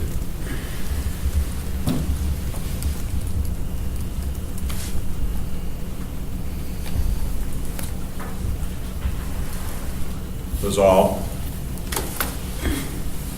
meet the needs of what we've talked about? Are you done? Yes. Did you itemize the recommendation to eliminate the 30% portion of sales tax increase? No, You not did yet. not? Okay. Not yet. So Not that's yet. not in your omnibus plan? That's not in the omnibus Okay, yet. thank you. It's the, under recommendations general fund, it's the second line, the fourth line. Under recommendations capital, it's the second line. Under recommendations policy, it's, the second line was the fourth item and the first line was the fifth item. Thank you. Yes. Correct. Okay. May I have a motion to that effect? I move that, You moved the omnibus motion. thank you. Thank you, I didn't know what to say. I'll second. Second. Okay, any discussion? Clerk, call the roll. Trzynski, Yes. Neely, Yes. Parker, Yes. Conlon, Yes. Parch, Yes. Pettle. Yes. 6 yes. Okay. All right. Then let's take up the one that Tom just asked about. I think, Tom, that the way to probably handle this is that we recommend a 0.75% increase with 100% of that being devoted to capital. Do you think that? I'm not going to support it until we get finished. I mean, that's kind of the comments and buried in some of the capital discussion here is if we don't have a 5-year plan, I have a hard time supporting, at this point, a 0.75% increase recommendation. All right, now let me just ask an operational question. Okay. When would be the deadline that we could pass a sales tax increase that would be applicable July 1? It's March or April. Okay, The ordinance, well, I take that back. The ordinance has to be approved by council and filed right. prior to that. Exactly. Okay. So, actually, from a budget standpoint, by not making the decision on the sales tax increase now, we don't do any violence to the budget because that increase wasn't going to go into effect until July 1. No, it does affect the budget in that council is going to see the budget Monday and Tuesday. So they've Right. seen it. There's going to be discussed with the 1% for July 1 effect for budget adoption. Go through first, second hearing. The second reading will be December 11th. You have to have an approved budget adopted. I understand that, but what I'm saying is there's no revenue in the budget, There's 3 months worth of revenue in the FY18 budget. which is all from after July 1. Correct. Okay, so But- go ahead. Go ahead. Well, what I was going to say is if you remove both the revenue and the expenditure side, okay, and restored those as of February or March or April, okay, meeting the timeline that you're talking about, then the budget that's been presented comes out whole. Right, but what I'm trying to say is the recommendation to council includes the 1%. So if I council understand supports that. the 1%, it would go into effect with budget adoption and we would begin the process for the July 1 effect. I understand that. So your chance to impact, I think, council is to give a recommendation on how you would like to see, if you would support it, one, right? Because the answer could be you don't support it at all. And that could be the recommendation, that you don't support it, you would like it out for further discussion. Right. Or two, do the That's where we are. the Right. 2%. That's exactly what we're saying. And we'd have more data then, too. Yeah. So you're saying we're making a recommendation, Ms. Tuckton, after they pass the budget, right? Rather than before? No, my recommendation is that you guys make a decision here tonight to Correct. recommend what I'm you saying if would we keep support. putting this off, we're just making advisory recommendations after the city They've council. already made a decision. And I think Right. it's just more respectful to the city, frankly, if we do start making decisions, because we just seem to, I've only been on this committee 2 years, but we tend to procrastinate and we argue with the city about doing that, but this committee has often done that too. Let's have more meetings and then I won't see anything for 3 months. So I would be in favor of making hard decisions. Now, either we favor something or we don't. All right, then, Can go I- ahead. can Yeah, I- sure. So 2 things, I couldn't talk before.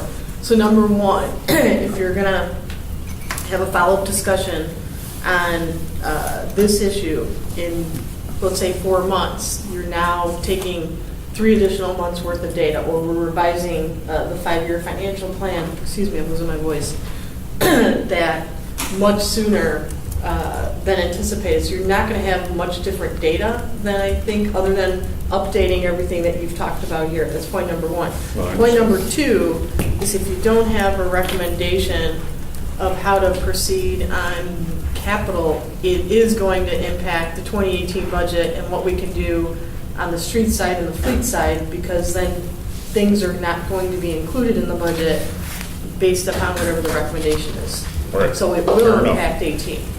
All right. Can I ask a question? Yes, So please. if we do nothing regarding the sales tax, it goes to council, Then they just pass the budget they with pass the 1%. budget, and it's split up the Yeah. way the budget stays. Right. So we can't not do anything. All right, so here's what we're going to do, okay? Vote your conscience. I think we've talked this through. We're going to have Thank you. We're going to have three motions that we're going to consider. The first motion is to adopt or to recommend to the council the adoption of the 1% or support, that will support the 1% increase in the home rule sales tax with the division of those revenues being as presented by staff. Okay. Now, whether you intend to vote for that or not, I need a motion so that we can go on the I'm rest. sorry, Mike, can you repeat that one more time for me? Yeah, so what we're going to vote on is what's in the budget, whether we'll support what's already in the budget, which is a $3.7 million increase in the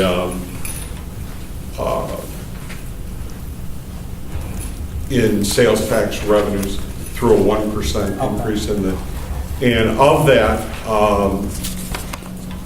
approximately a third of that will go to operations.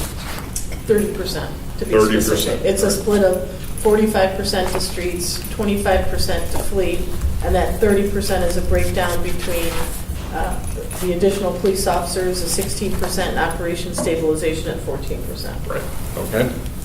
All right, so let's start with what the committee's opinion is on what has been presented, whether we support that or not. I would like a motion in the affirmative, just to keep things clear, so that the motion would be to support the sales tax increase as presented in the budget. And I need a motion. That's the motion. That's the motion. You can vote against it, but we need to vote on it. I assume it dies if there's no motion. I mean, that's standard. I don't care if you want a motion. I think that it would be better Okay, to have a motion and defeat it fine. if that's the sense of the committee. Let's have a motion and defeat it so that we're very clear as to what we're recommending. I am sorry to be dense, but would someone state the positive and the drawback side of this succinctly? Yeah, I mean, for the main I'm sorry. thing, the main thing is that we would have a sales tax increase where we're committing to 30% of it going to operations and less than $3 million going to fleet and Okay, streets. okay, Okay, so got it. those are kind of the numbers that we've been using. So it's about, go ahead. And Chair Petal, we haven't really gone in depth here at the committee, but just to give an example, I know Chief Lowry can elaborate on this. One of the reasons that we're recommending the additional police officers in the multi-year plan is, excuse me, the increase in calls. And Chief, you may want to just talk, just because as you go to do this motion, unless you want to get into this discussion, you're, I would prefer to have the motion stand on its own, and I will tell you that from my perspective, okay, I am not going to be voting on whether we need to add police officers. That's completely out of my considerations with respect to this motion. So if I vote against that motion, I'm not voting against the need to add police officers. I'm not voting against,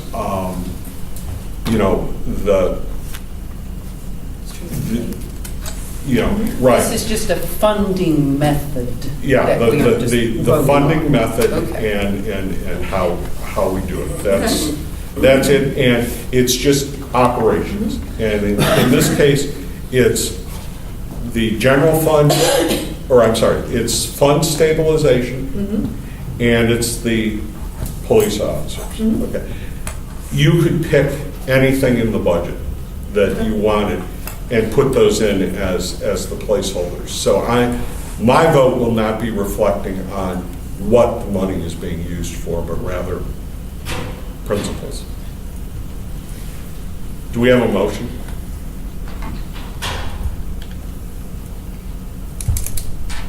Anybody? So Oh. moved. Yeah. Okay. Second. Okay. Clerk, call the roll. Kierzynski, No. Neely, No. Parker, No. Conlon, No. Parch, No. Pettle. No. 6 no. Okay. Go ahead, Dave. You had brought up a point a couple of meetings back about the concept of incorporating a sunset provision. Right. And one of the things I put in the email was the idea of, it seems like in about 4 or 5 years, some debt's going to get paid off, and a sunset provision to this, corresponding with that, the city gets its house in order, bond rating might improve, then it can look to debt for those capital purchases that are the streets, the big items that might be appropriate. Yes. Is that sunset provision something to weave into this conversation somehow? It could be.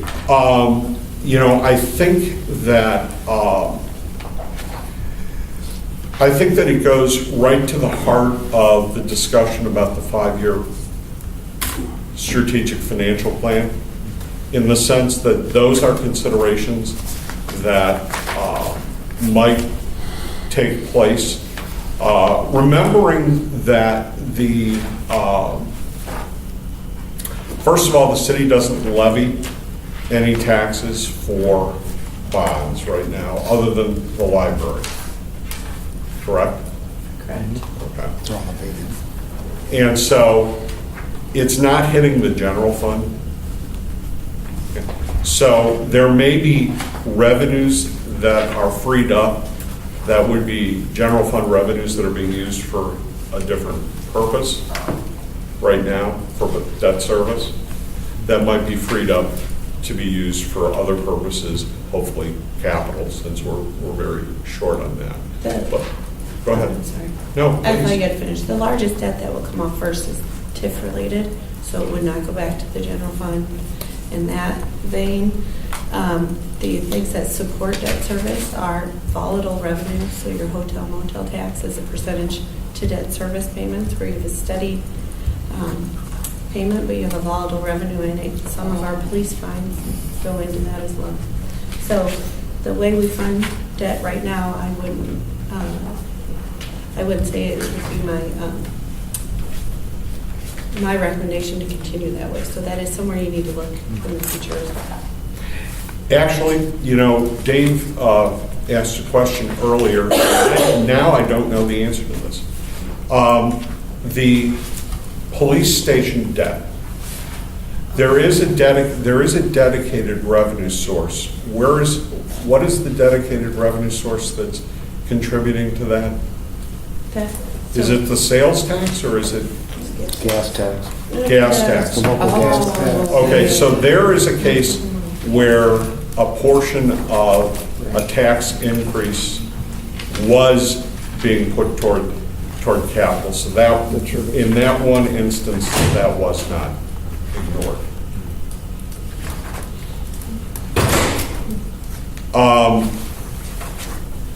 It would seem to me that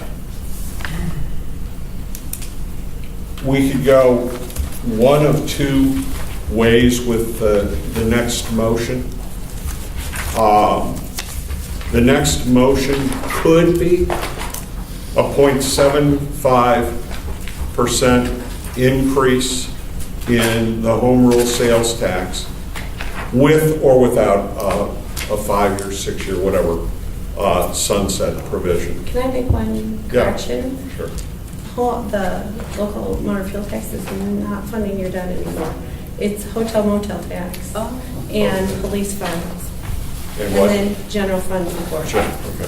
But it's not the local motor fuel tax anymore. Okay. I'm not sure how that happened, but it was specifically passed as to be applied to debt. Bob, have we not been doing that? It changed Is that after that 2016. Gas tax? The city council changed it. There was a change, and I'm trying to think, I wish our city attorney was here. We had to deal with the change in state law that happened very late last year Okay. during the budget process. Oh, it may have been what I think they changed, right. Yeah. It was actually the referendum. It Yeah. was passed that you could only use, it was that That's it, road, for it was road that road. construction, It was yes. the road amendment. That's it. So it's The a safe similar roads amount, amendment. more or No. less? So no, the general fund picked up the difference. Okay. And the transfer, because the home rule fuel in 2016, the last full annual year was about 270,000, and hotel motel was back still then, it was 42,000, now it's about 46,000. And police fines were about 58,000 in 16, and now we have budgeted 41,000. Okay. So, but the general on all three of those are somewhat volatile revenues that are trying to support a very stable expense that you have. Right? Fair enough. All right, I'd like,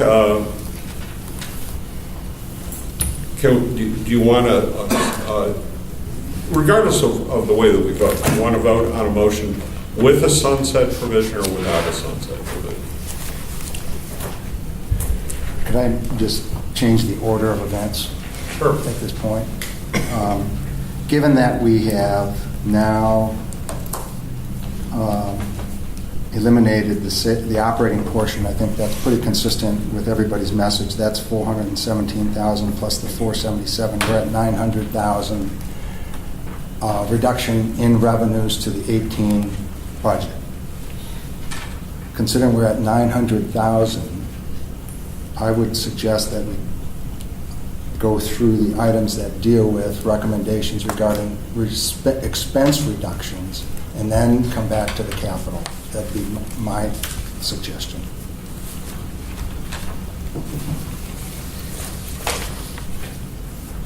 Just from a sequence. You've got me confused now. Just the sequence. Just the sequence. No, you go no, through. no, no, but you have me confused because the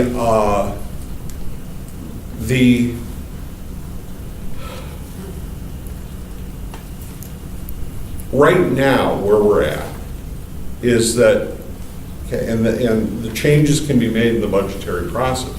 But right now where we're at is no funding for the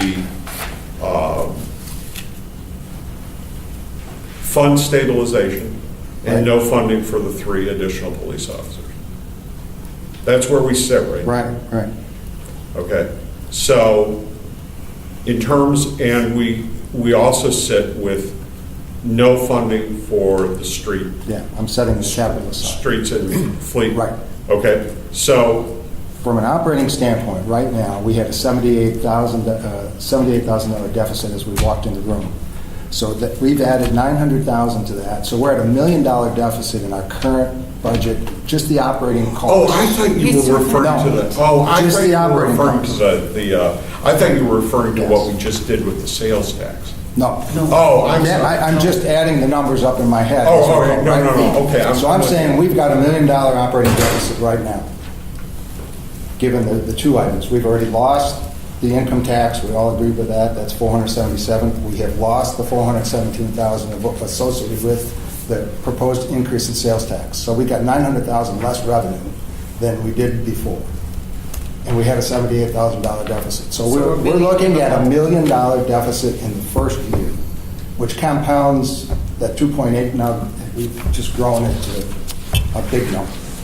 That's why I'm suggesting going through our recommendations regarding the operating expenses and then come back to capital.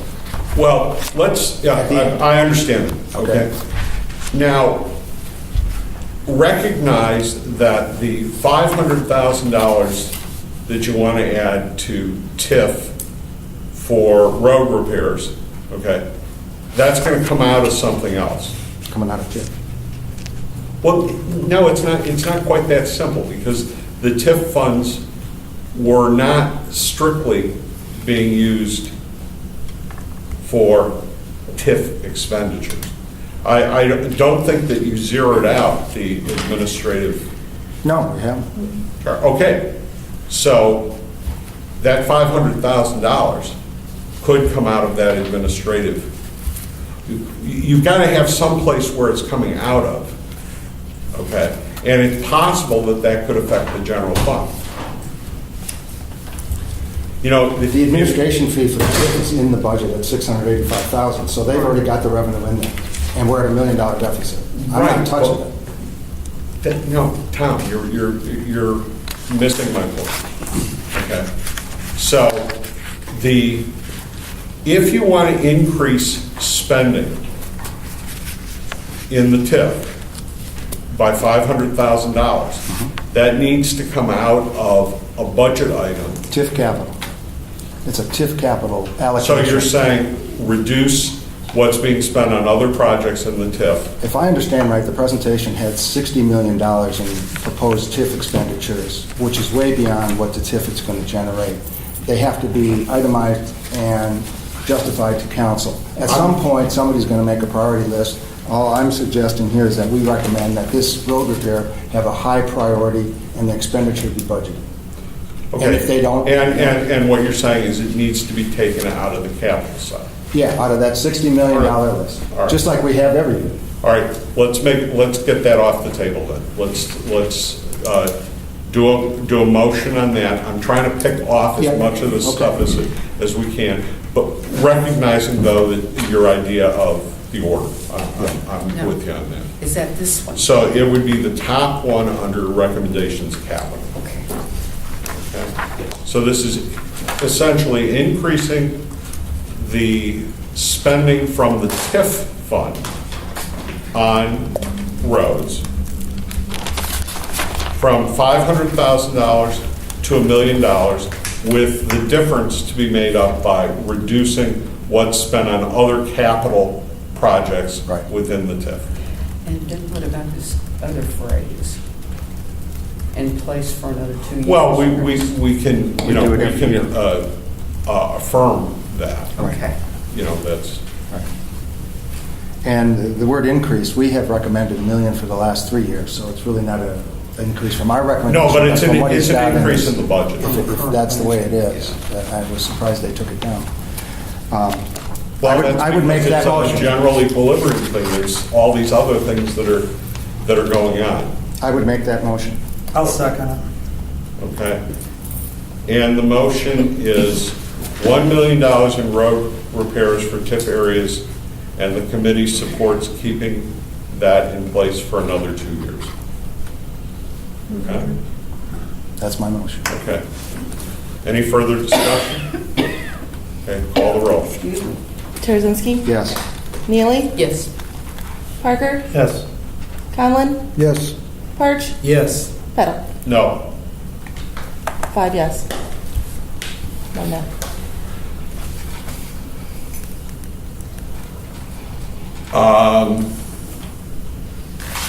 Okay, Tom, go ahead and take up what you want to take up next. Well, my suggestion was on the premise that we anticipated some revenue reduction in my recommendations anyway. So at this point, recognizing that we have the income tax hit of 477 plus the sales tax elimination of that 30% that's currently in the budget of 417. So we've added 900,000 in revenue reductions. we would then, in the same vein, have to recommend permanent expense reductions, and I recommended $1.5 million. In my notes, I had 1.2 million in revenue reductions. At this point, we're at only 900,000, so I could change that to 0.9 million, but I would recommend permanent expense reductions of $1.5 million to cover the revenue reductions, plus making a down payment on what's necessary to address the long-term structural imbalance that we have in the 5-year forecast. That's that $2.8 million problem. Is that a motion? That's a motion. Is there a second? Second. We can discuss it if anybody has any questions or would want to modify it or anything else. I need to take about 2 minutes here, and then I will return and we can discuss this. Okay.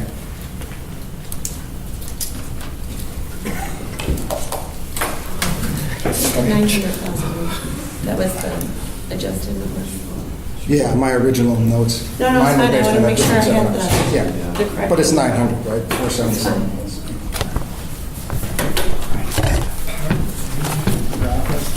Okay, we have a motion on the floor to have permanent expense reductions of $1.5 million.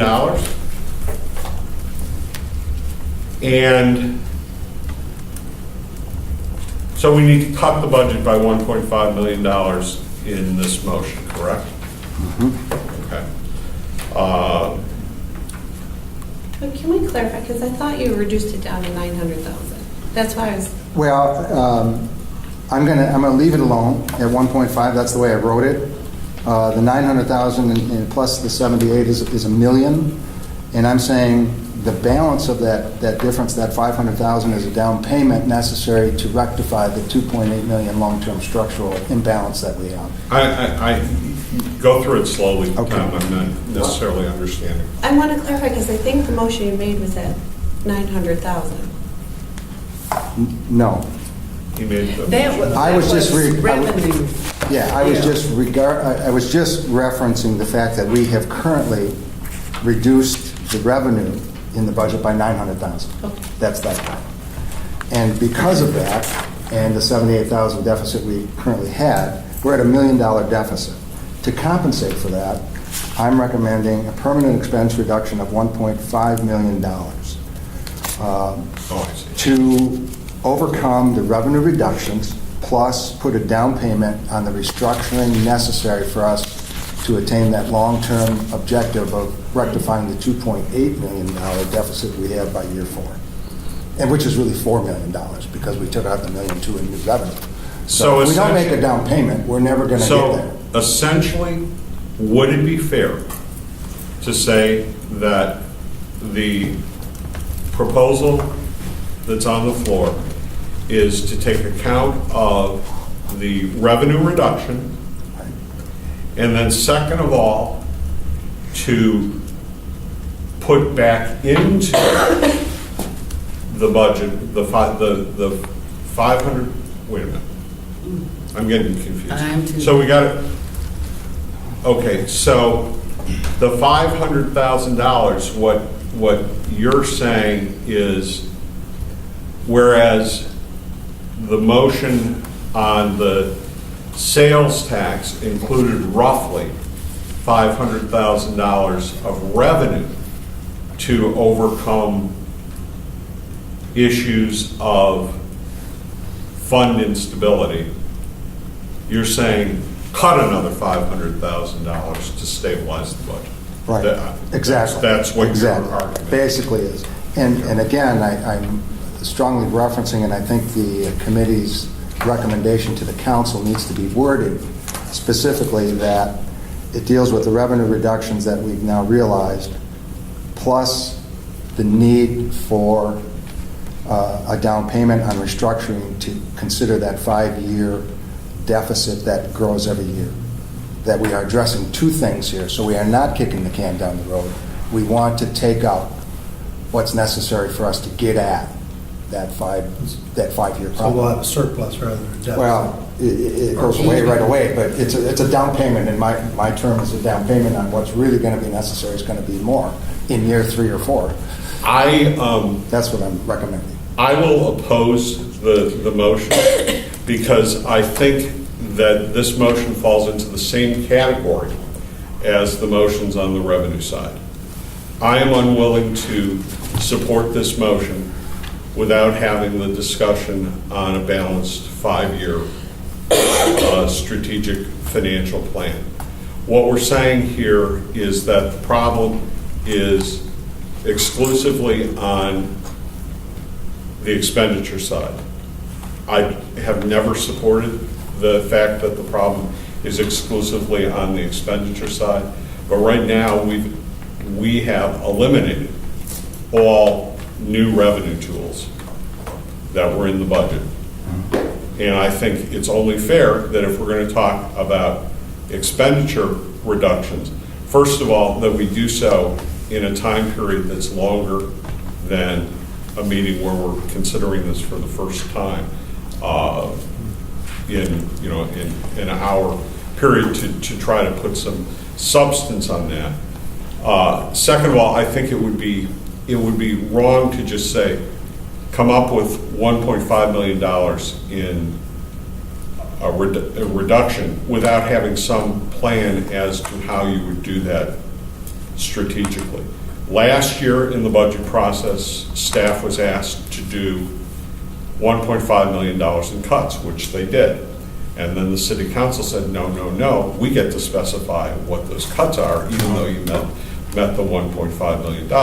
And that resulted in a couple of controversial, whether they should have been or not, it resulted in a couple of last-minute controversial personnel cuts that were either not expected or not expected in the fashion that they occurred.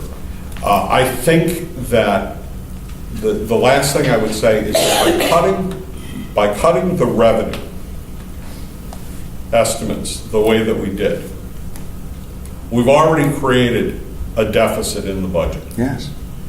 And so, A larger one. yes. And so I think that at bare minimum,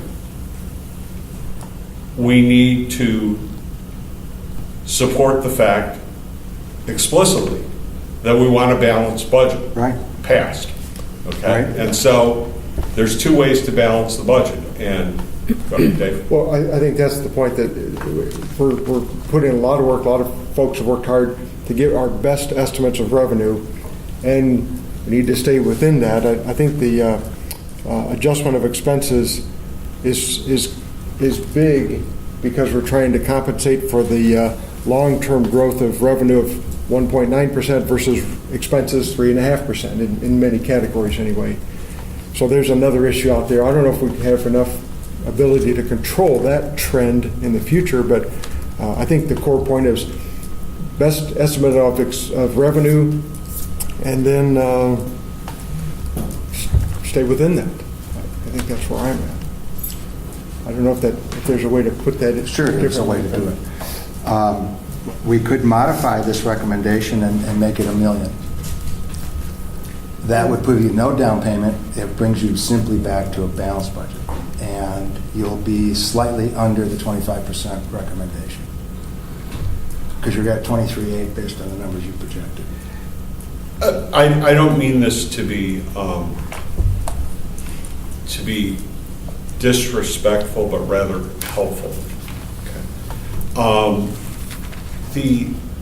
The issue that I have is that for me, this is a little bit like a well, duh kind of motion.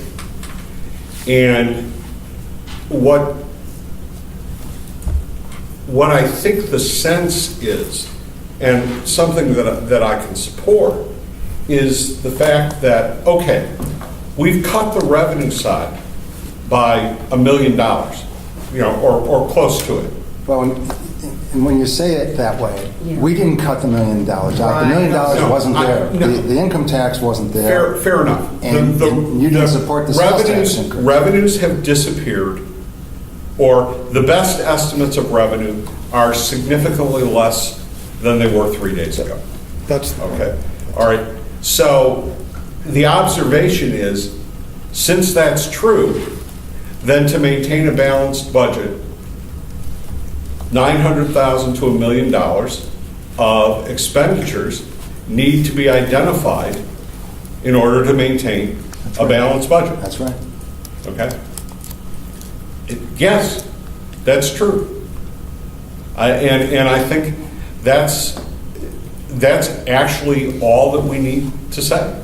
Because it's a result of Yes. what we've already done, and we're not taking an affirmative position. We're just saying, look, we've now got $1 million deficit that we didn't have, roughly.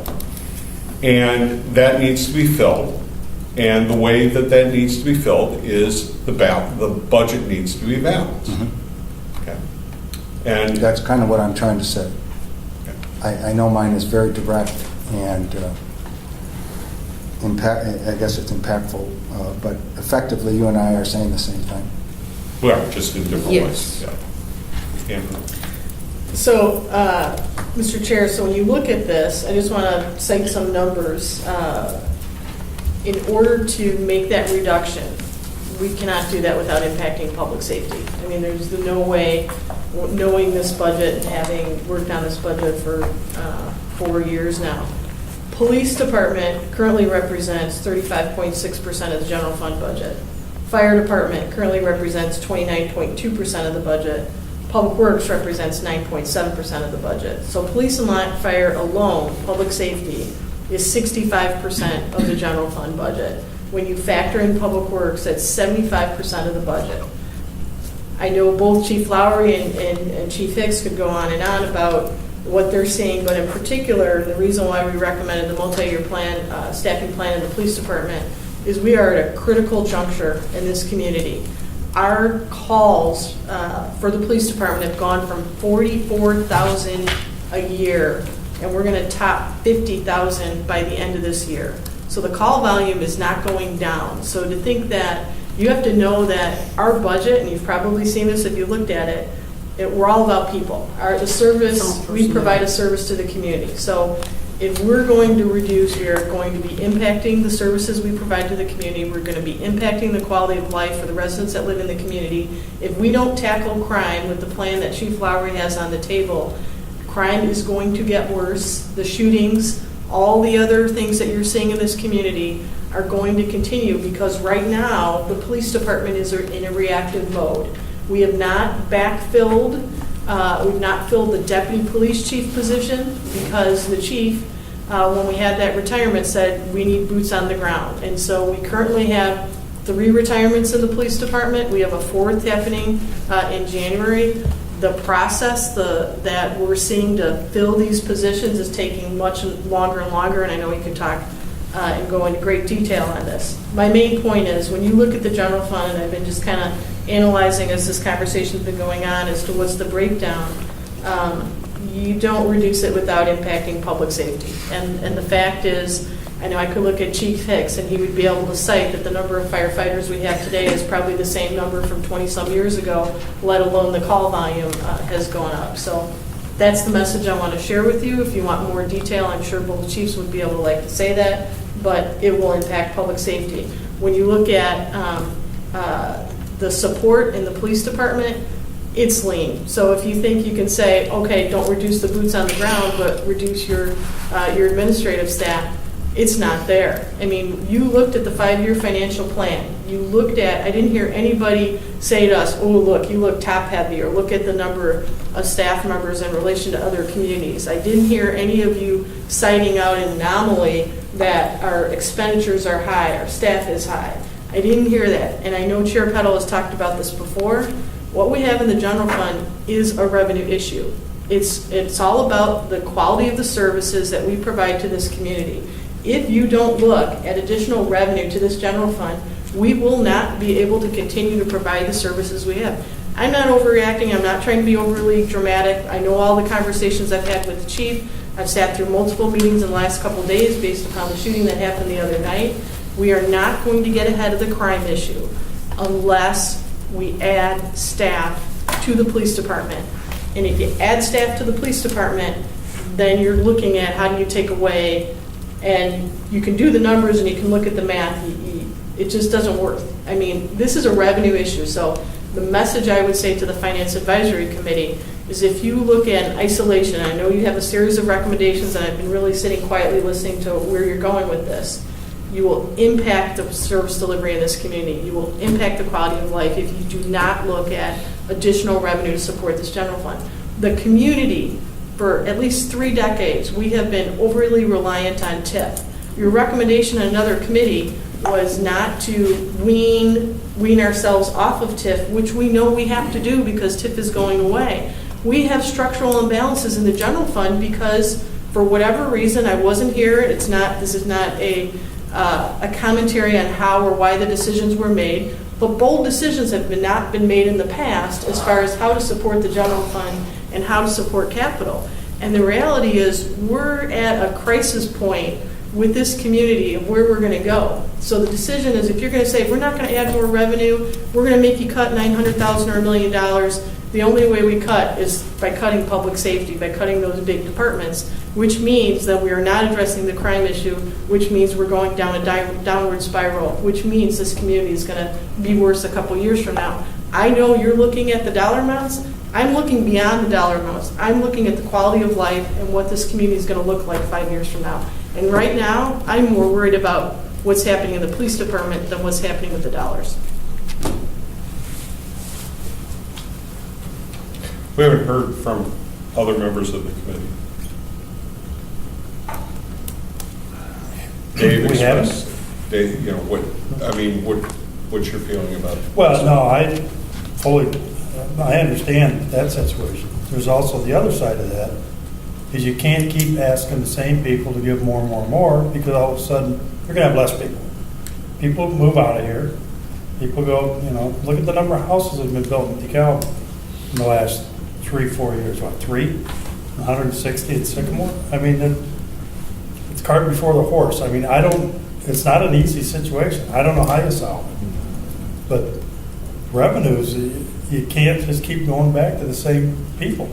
I don't know how that's going to work either. But I do understand. I wish I had an answer.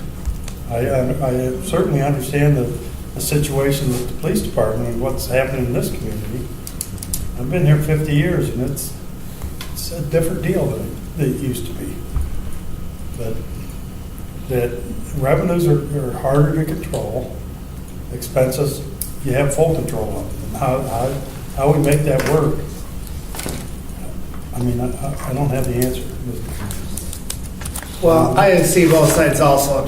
Trust me, I do. My thought's the same. I look at the whole package, and the reality is it's easy to just look at numbers. I think that's the danger, because I agree with you, but there's the people side of it. And I tell you what, I appreciate calling the city of DeKalb, not getting 5 minutes of tree calling because there's enough personnel to staff it, and it's, we want those services. We just, it's that old adage, we don't want to pay for it. And sometimes there are emergencies. There's been a lot of upset about the city buying that condemned property. I'm all for it. We know what the crime is out there. We know it's getting worse. If you're looking at the long-term viability of the city, sometimes you have to put, policies over money. Obviously, in the long run, I wasn't here on this committee 20 years ago. I'd be curious to know, I guess I'll have to find out from David where you find these 2008 and 2010 reports there, because I've not seen them, and I'd like to look at that, just my own information. It has no difference here or there. We're stuck with dealing with city administrations of the last 2 decades have done, and I accept that. It's not going to be, we know this isn't going to be pleasant. At the end of the day, it's not going to be pleasant, but I do draw a line sometimes at how far you cut, so.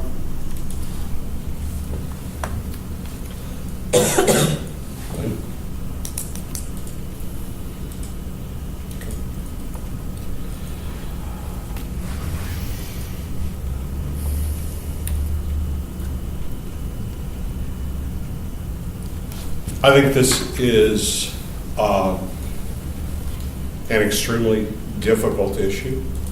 One of the things that I can say, and I don't think this is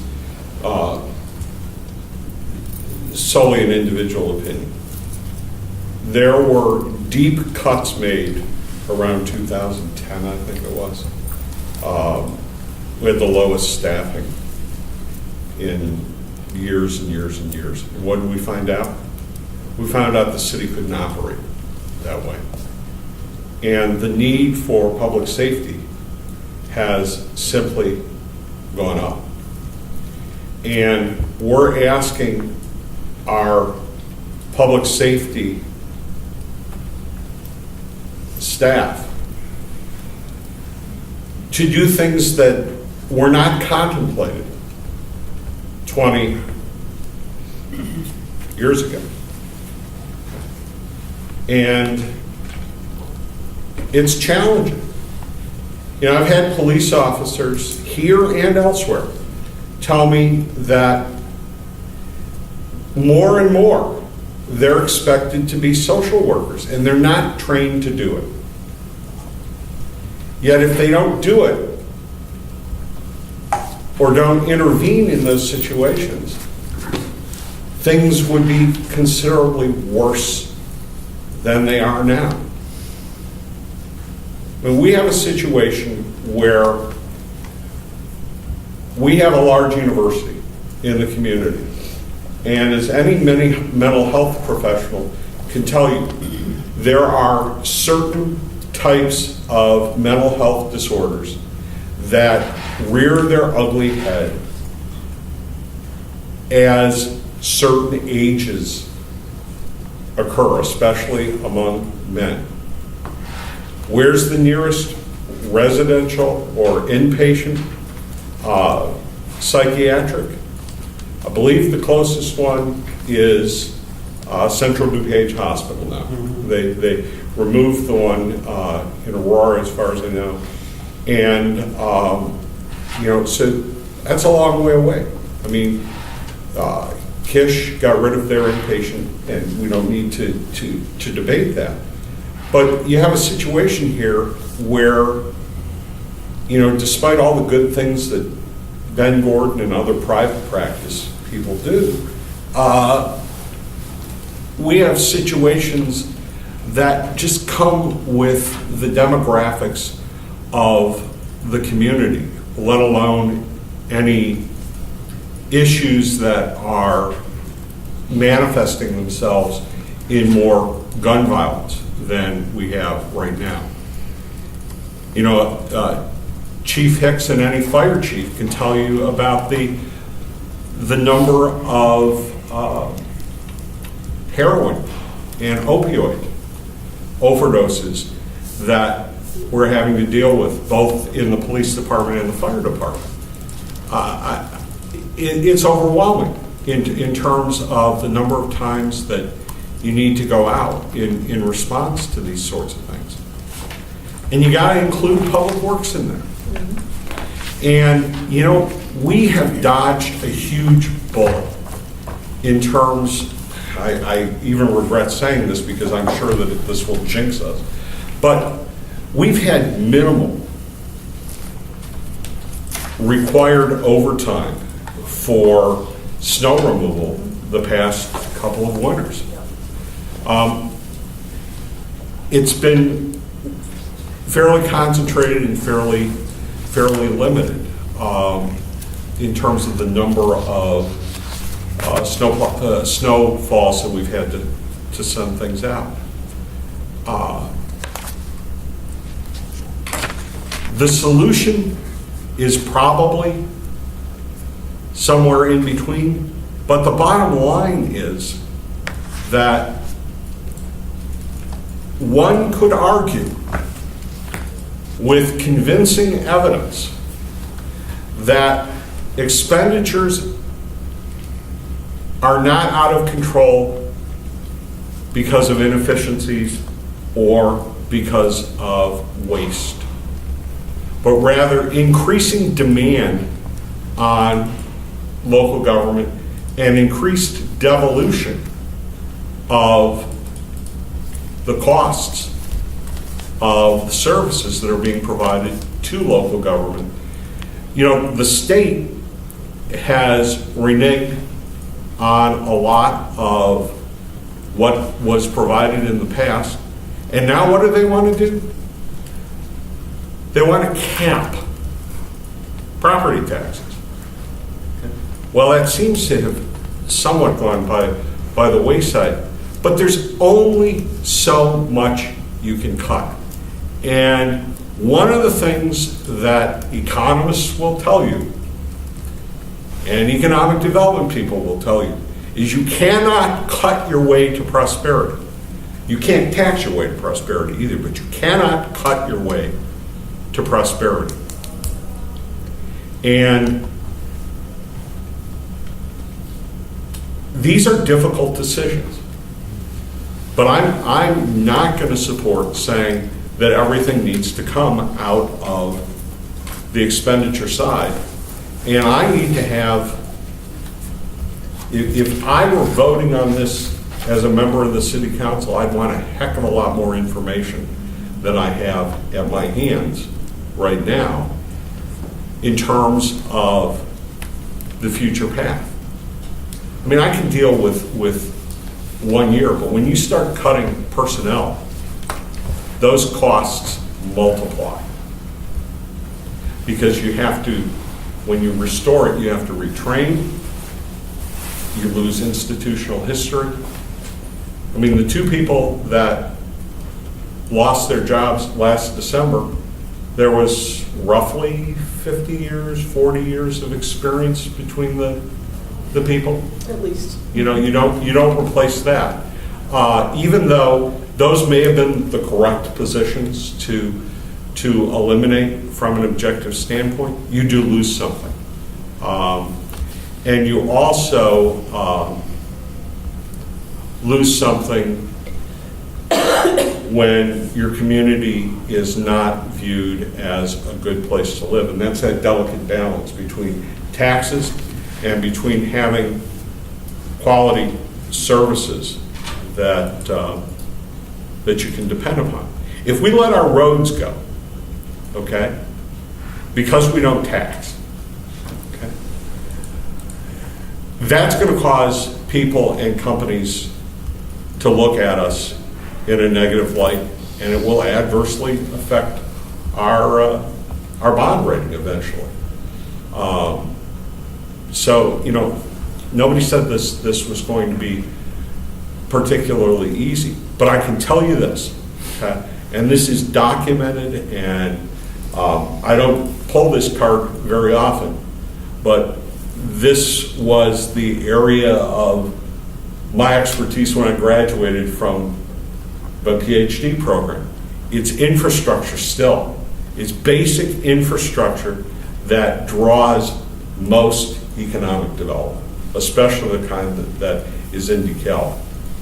It's not an accident that DeKalb is an attractive place for logistics businesses. It has to do with our infrastructure. If you want to attract other kinds of business, you're going to need other kinds of infrastructure. We're a community that's pretty fortunate because the quality of our tech infrastructure is actually pretty good.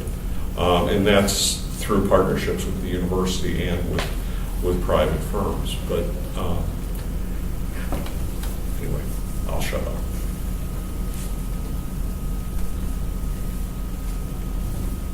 Okay.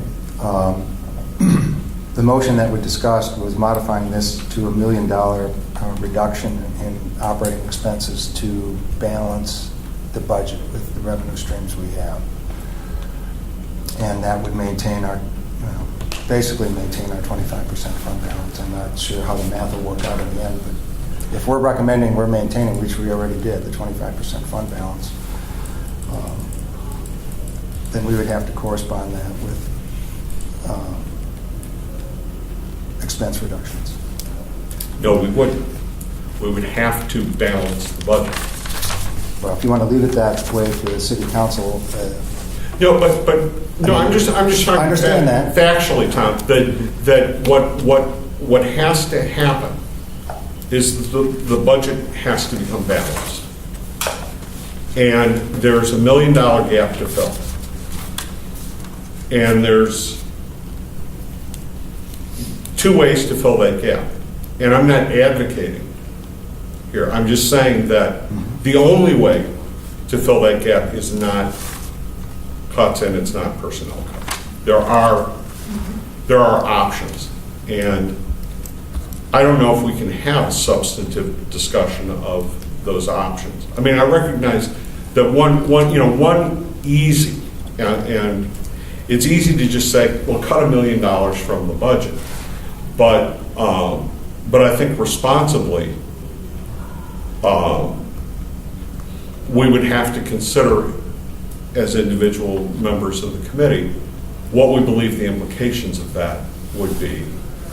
And it's too subtle for me to say, all right, well, 50%, maybe 500,000 in cuts and we find $500,000 in revenues. I don't know. we need to, in my opinion, we need to make a recommendation. I think that's the purpose of the committee.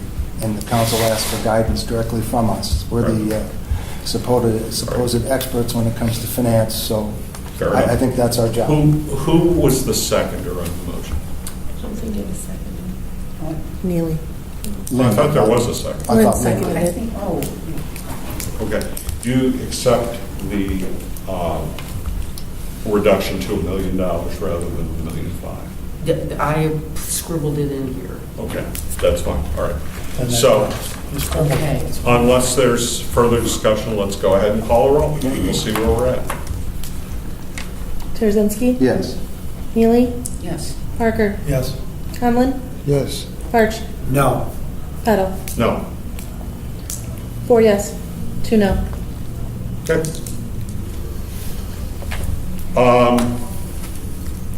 What do you want to take up next, Tom? The next items are really part of that. If we don't want to deal with something greater than just dealing with $1 million, I can appreciate that. But when you talk about long-term reductions, as you know, 80% of the budget is tied to headcount at some point. So it would be up to staff then to make the recommendations about how they manage that. I don't know if we need to get through that or not. No, but I want to add one thing moving forward. As staff, we spend months putting this budget together. We analyze it. The departments take the lead on working with their staff. The department heads review it before it comes to my level. I just have to share my frustration. It's not fair to us to get this the night of the meeting and not have a chance to digest it, review it, analyze it. This has been 3 years in a row that this has happened. It's not fair. I recommend a change next year. Thank you, because I was going to bring it up at the end under comments. I would appreciate in the future, and maybe we need to change our bylaws or group policies and whatever. I do not appreciate getting this. You've got good ideas, but getting this an hour before we're going to vote on this stuff, and literally now we're going off this agenda. I would appreciate, we talked about this Monday, about getting us information in advance and not, how are we supposed to digest this? I mean, some of it's easy to follow, some of it's not. That's why I asked the one question on it. So thank you. I would, I'm not against it either. Suggest, I'm guessing some people saw this in advance. I'm not No, on everybody's, I didn't know you said you did, but this, and you're right, we've done this before and I have issues with that. And we've talked about this before, so we need to have some kind of policy as a committee that we don't do this anymore, that we pass on, because I agree, I don't think it's fair to the city to sabotage something like this, and I know it's not intentional, but when stuff is thrown out, and suddenly we're talking about reducing their staff, and yet we expect them to go back and put in overtime, I guess, or work through the night to accommodate what we are asking them to do, and I think it's more pontificating, and we should be prepared when we come into these to make hard decisions, yes or no.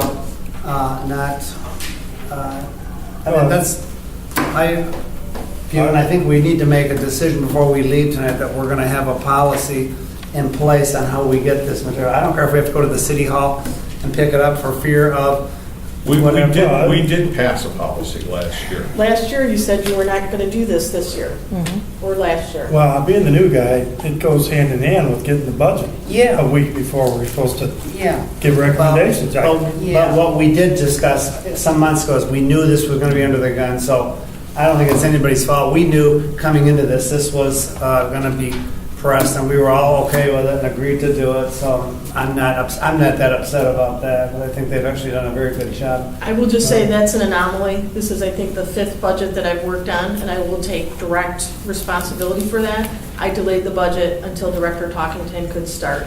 And what the product we have here, I can tell you conclusively, is so much better because she was involved in the process. So yes, you had less time to review the whole budget, but it's a better budget because her hands were on this document. Just a comment, if I could.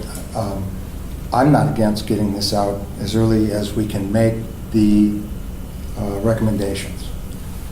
If we go through the budget meetings that we've had, we didn't get the presentation, and go through the presentation and get any handle on the understanding of basic revenues until the last meeting. So when you set up a schedule that says you're going to bring the recommendations at the next meeting, and you got one meeting where the presentation is made, you got to have another session if you want to get recommendations, and then another one to discuss it. We forced this way on ourselves. And I have no problem in putting it out in writing and everybody making recommendations. That's not, I have no problem with that or pride of authorship. It's the way the schedule was put together, and we said, well, we've got to have recommendations by Thursday. Yeah. Which is where we are. And I'm going to beg to differ, Tom. This is 3 years in a row at least where we've gotten it the day of the meeting. Right. So this year may have been differently, but those other years, the committee has had much more time. All right, let's try to stay on task and move forward, okay? My opinion as chair, which is subject to the committee's advice and consent, is the following. First of all, I don't see another item that bears a motion. I may be wrong about this. This information has been provided to staff, and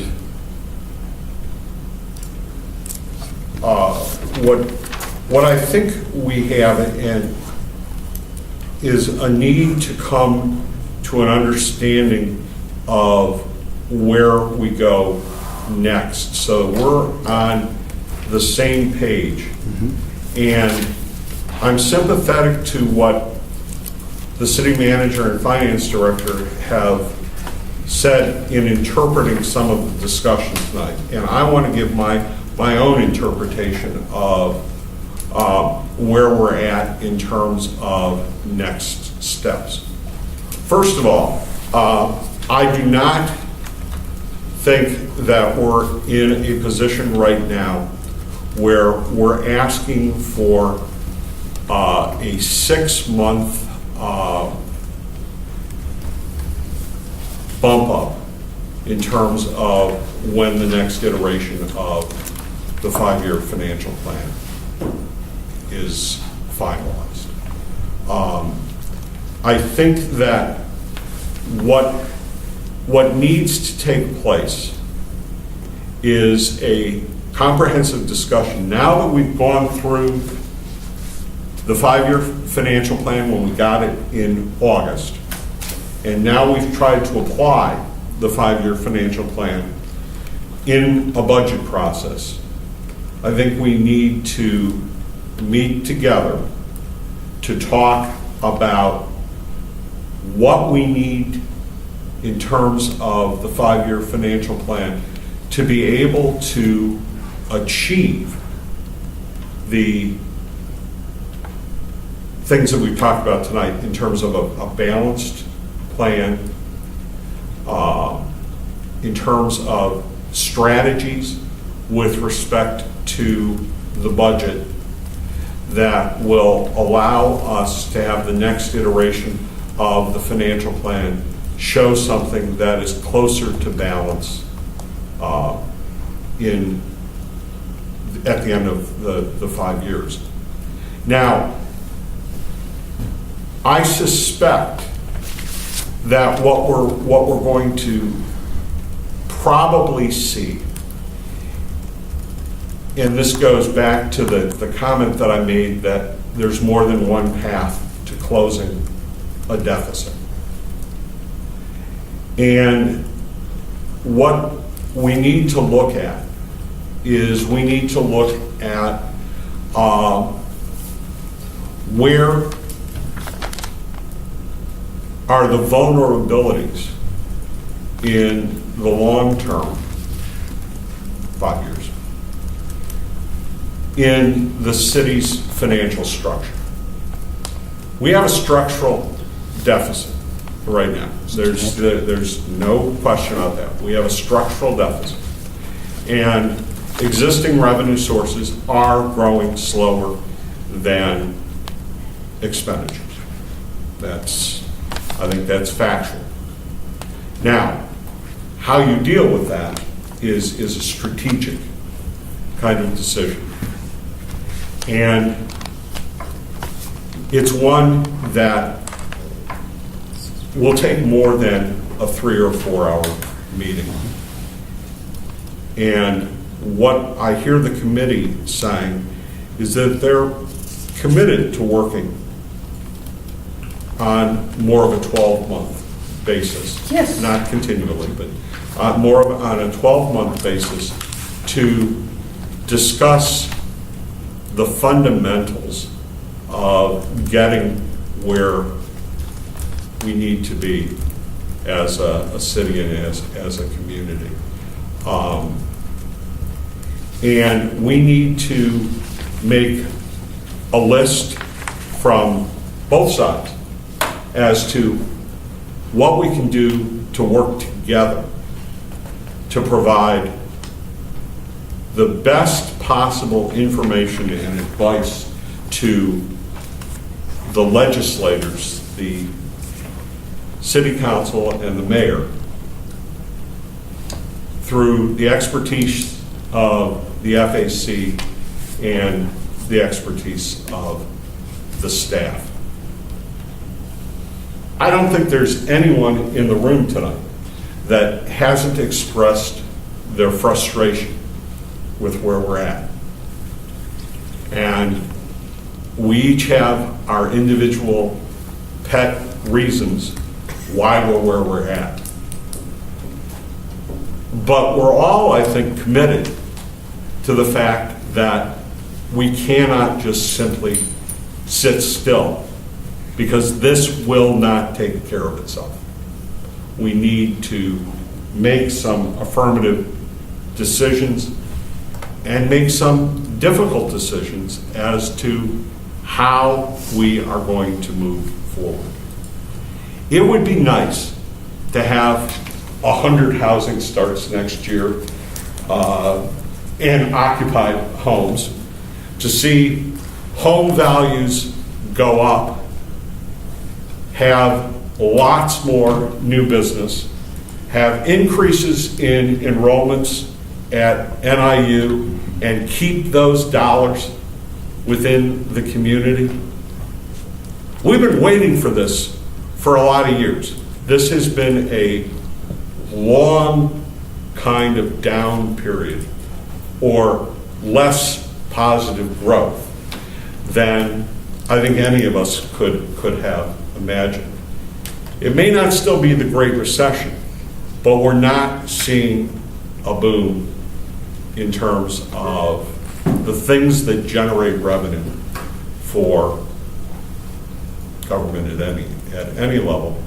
And we're not seeing a large increase in the number of well-paying jobs to draw more income into the community.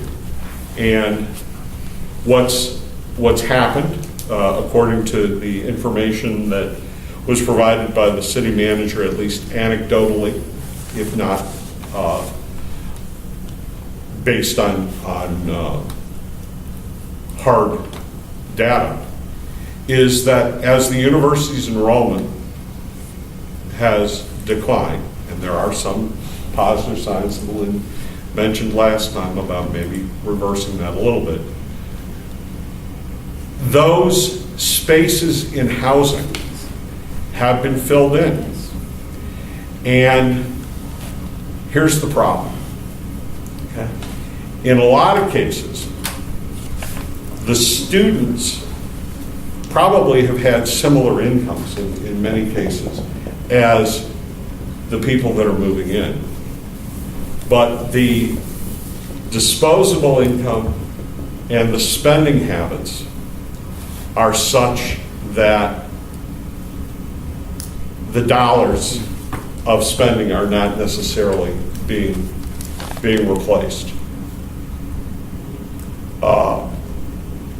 Retailers a while ago realized that the students are a captive audience for some types of expenditures in the community. At times, the students are, a third to a half of the local market in terms of numbers, not in terms of dollars. So we've got a challenge ahead of us. We need to work together, but I don't think we should compromise the quality of what we do with respect to strategic financial planning just for the sake of getting it done faster. We have to definitely move forward. We definitely have to start the process.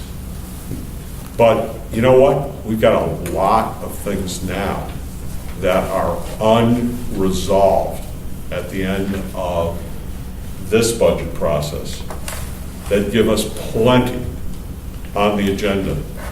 Streets and fleet are still on the table. Public safety is still on the table. And we need to take those head on. And, even if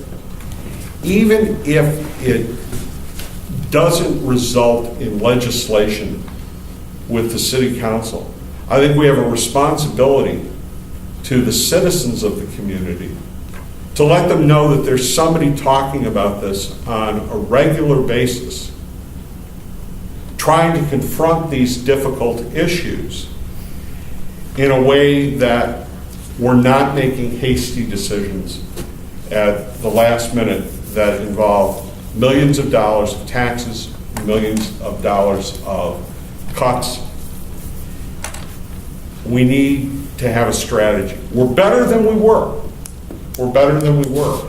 But we need to do our share as a committee to restore confidence in the finances of the community and the viability of the community as a good place to live, work, and do business. I'll just throw out for discussion, with the revenue and expenses balanced, I'm thinking to the fleet and street issue that we need to jumpstart that. So is it appropriate that we could, say, have a motion for recommending council consider a 3/4% sales tax increase with a 5-year sunset date to jumpstart the, get the fleet to where it needs to be? We got to have good equipment out there. I know that there's one member of the committee that will vote against the motion, but I'm certainly willing to consider that. Is that a motion? Well, just there's some discussion. What do y'all think? I mean, is that where your head's at now? I was thinking that if we need to get this balanced, and that's, it's a nightmare for staff to deal with that. Yes. But if that's the case, at least we know we're not going to slip this year, next year, then and when you mentioned the fleet and the equipment, it doesn't take sick days, but it does wear out. So it's not a one-time expense. It's an expense that'll reoccur. You know, a squad car 5 years old has got to be replaced. So we know that it's not something that's going to disappear in 5 years, but would that get it jump-started enough to switch to other funding sources? Dave, I'd like to suggest that we go 6 years, only because if we do the 0.75%, it doesn't start until July. So it's a minor That's change. a detail beyond my understanding, but Yeah. it makes sense. So you're that's- proposing 0.75% versus 1%. But all for capital. That was roughly, and It's Council- 2.9 million. But that's roughly what was looked at for the capital portion, And what's in the budget now, 1%? 1%. But less money for capital than that, as I recall. By 5%. I'm sorry? Would be by, what, 5? It's like $50,000, $100,000 more than 0.75% would provide if you only use capital. So it's close. It's less than $3 million. I would just add from a historical perspective, especially for those newer FAC committee members, the first presentation since I've been here that we made to the FAC, I believe, was August of 2014 on the issue with streets. And we made a subsequent presentation. So we are now from August 2014, and we are now in November of 2017, and we've not allocated any additional towards capital. I will tell you, capital is a critical issue, our streets and our fleet. So I would strongly recommend you take some action. I hear the whole discussion of where you want to go on the 5-year plan, but if you don't take some action in regards to streets, it is delaying it to 2019. Do we have a second to the motion? I'll second. Okay. I just want to be clear, so we're giving them 0.75% versus 1%, so we'll take 6 years. For capital only. Capital. I don't know explain that further. In other words, it's only for streets and fleet. Correct, the streets and the vehicles, okay. That's the motion before us.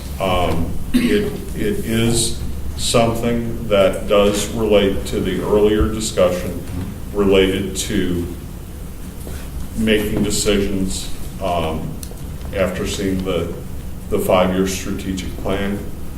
And the balances we're getting off the ground and starting to make progress on streets and fleets.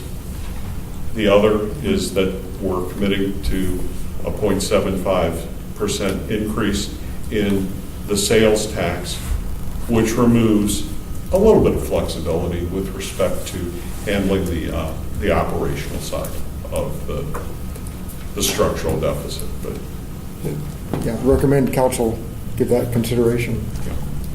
Discussion then? Sure. On the motion? Absolutely. I know I've been clear about my thought about it.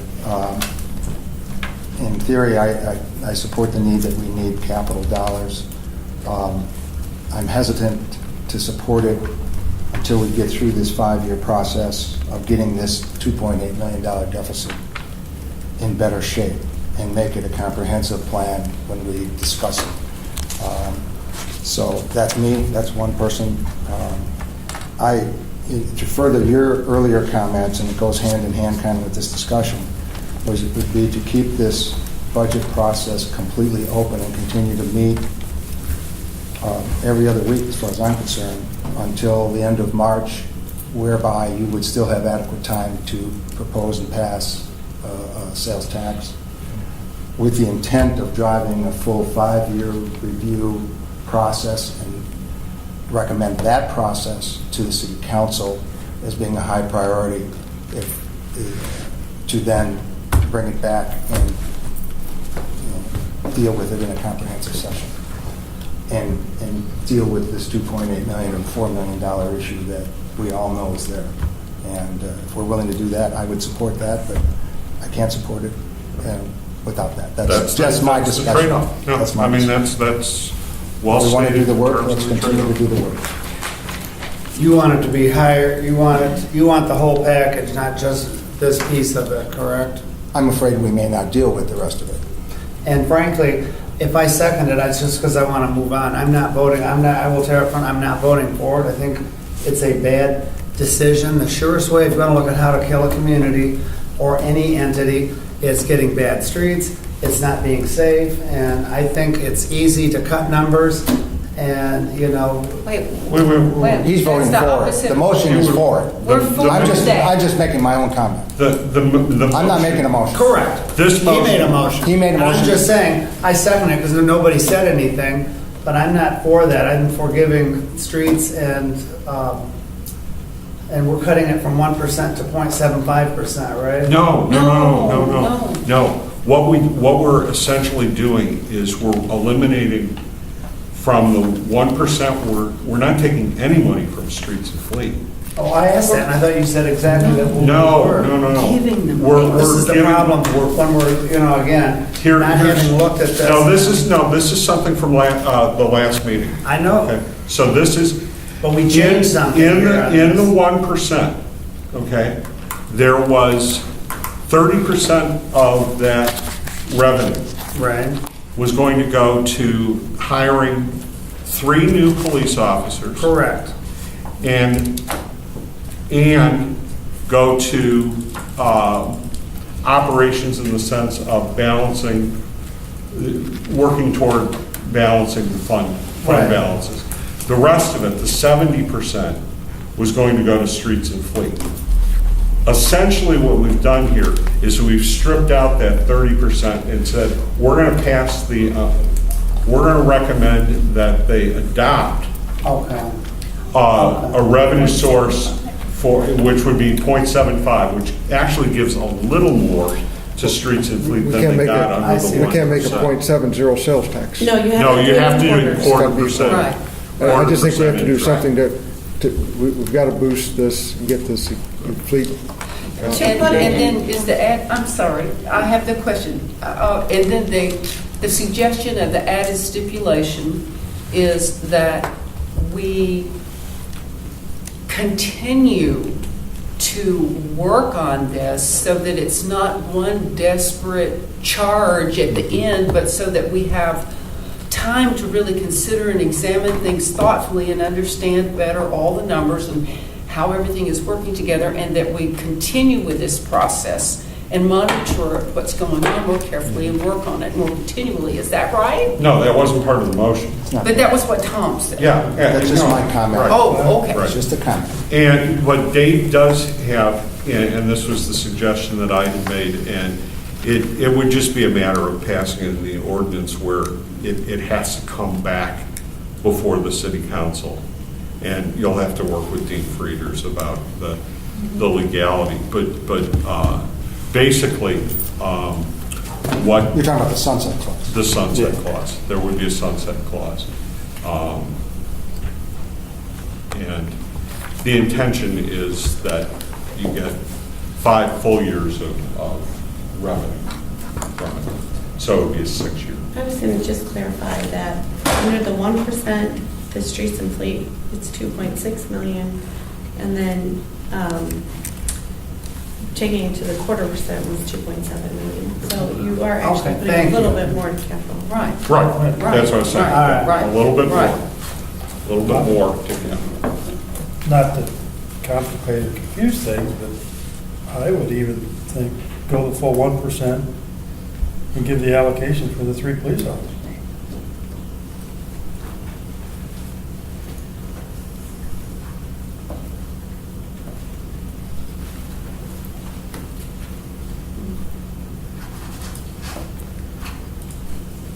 It's about 16% of the 1%. Well, what? Is the amount of police officer. Okay, so let me make sure that I understand, Steve, so that we can consider this. So the 1% then would be a certain amount, which is about 16%, Molly said, for the police officers, and that's fully loaded. Correct. In this case, that's With the fully finance loaded with requirements. all the finance requirements.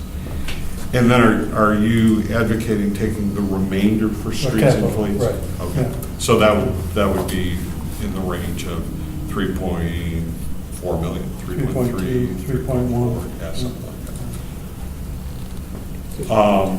Yeah, I mean, I'm willing to consider The that. concern I have for that is, I guess I was thinking of the operating budget being balanced going forward and hire all the people that are necessary to keep the town safe, and then jumpstart the fleet capital purchases with this short-term tax increase that would then end, and I'd hate to see that end, and then we have to say, oh, now we have to fire people unless the operating budget has been adjusted and the revenue's increased. Well, So I was here's- trying to separate the two issues. I was thinking it'd be short-term. That would be that very seldom do tax increases stop. Well, and that's why you would put try to put the sunset in where it actually has to come before the public again. But here's the problem, and this is where things get really, really complicated. Right now, if we didn't pass it in the form that Steve suggested, okay, there is no financing mechanism for those 3 police officers. That would have to be taken up. And then you're beginning to widen the discussion, which is okay, but I'm just saying then you're starting to do this piecemeal again, which I don't know if I agree, but I'm sympathetic to the view of let's make sure we do this in an organized fashion for the 5-year plan. But it's the pleasure of the committee. Which would you like to vote on? Or do you want to vote on both? I mean, you could vote sequentially, because if you support the first one, then we can vote on the second one, the 1%, and whichever one, if they both pass, then we send the 1% forward, and if the 1% doesn't pass, then we send the 0.75% forward if it passes. You want to do that? You want to vote on both? Director Tugman, what would you recommend? I'm just curious on you put this together, so, or you all Well, no, I would say that if you're going to do 2 votes, that you do the 0.25% dedicated to capital, how you've talked, and separate out, No, or that's 3/4, 0.7. sorry. Right. and split up. And split out the 0.25%, because the current motion has the sunset at 6 years. So if you want to Right. support Oh, yeah, that's a- police yeah, officers with yeah. a 0.25%, Yeah. Yeah. Right. and then use Okay. whatever the rest, do it at 2 separate, because you Thank probably you. don't want the sunset on that 0.25%. Let me ask you about the sunset. If you pass this sales tax, can't you down the road, elect to eliminate it? Because revenues have increased and we get population growth and we don't need it. Yeah, but that is correct. But what the purpose of the sunset clause would force a vote on it. And you wouldn't necessarily have to. You would not necessarily have to do that. So you can Yeah. vote on it anytime you want, anyway. Yeah, you could vote on it any time that you wanted anyway, but this forces at Okay. least one vote Got it. on retaining the tax. And even if it isn't legally binding, if it's in the minutes and in the ordinance, that's gonna at least have moral suasion. But anyway. All right, so let's do what Director Talking suggested, and I'll work I'll work on wording for the 0.25%. So let's do the 0.75 with the 6-year sunset. Clerk, clerk call the roll. Terzinski, No? Neely, Yes. Parker, Yes. Conlon, Yes. Parch, No. Pedal. Yes. 4 yes, 2 no. Okay. Now let's take up an additional 0.25% with the intention to use that to fund 3 additional police officers at the rate contained in the backup material for the budget, with the remainder of the funds generated by that 0.25% being dedicated to capital. And I'm gonna leave it at capital rather than say streets and fleet. That, So that would cover equipment or what? no, No. That would only be- for example, Okay. one of the things that we are going to see in the next budget cycle is storm sewers. It would not, if you want streets and fleet, I'll make it streets and fleet. I But, think we ought to keep it. all right, then streets and fleet. Okay, do I have a motion to that effect? Okay, so 0.25% fund police, 3 police officers at the rates that have been fully loaded. Wait a minute, no, it wouldn't be 0.25%. would it? Oh, okay. Yeah, Yeah, it is a quarter. quarter. But Yeah. only 16% is needed. No, 0.25%, let's see, it would be 3 times, 48% would be needed. Or it would be 4 times. It'd be just under $600,000 of the 0.25% increase. Yeah, okay. Would go Got to it. Yeah. police. Right, Yeah, that's fully that's loaded. right. And so the 0.25% would generate approximately $900,000, approximately. With or without a sunset date? No sunset, No. no sunset. Thank you. Okay. And with the remainder going to streets and Got fleet. it. Yep. And that, given that amount of money is approximately $300,000, I'm not worried about a sunset on that. That's less than we've been spending on streets and fleet. Is there a motion? So, Okay, second? What's the motion again? Just The motion is to add another 0.25% to fund 3 police officers, with the remainder of the revenue going to streets and fleet. Wouldn't you just say it's what was in the budget, the 1%? But it isn't, because what we're eliminating is, we're eliminating the stabilization And the sunset. and the sunset. yeah.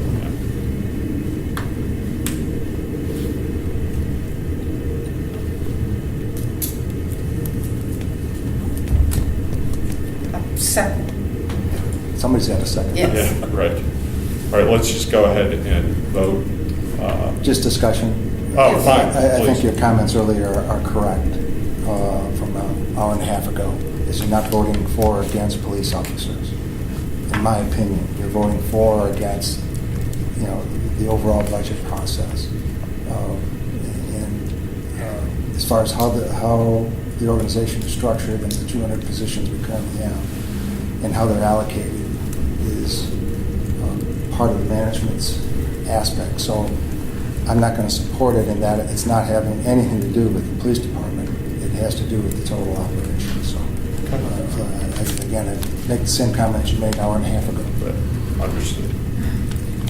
Yeah, I share the same concern about I hate to get this so focused in that element of the operating budget. I guess I'm comfortable maybe with that, but that part of it, for what it's worth. That's fine.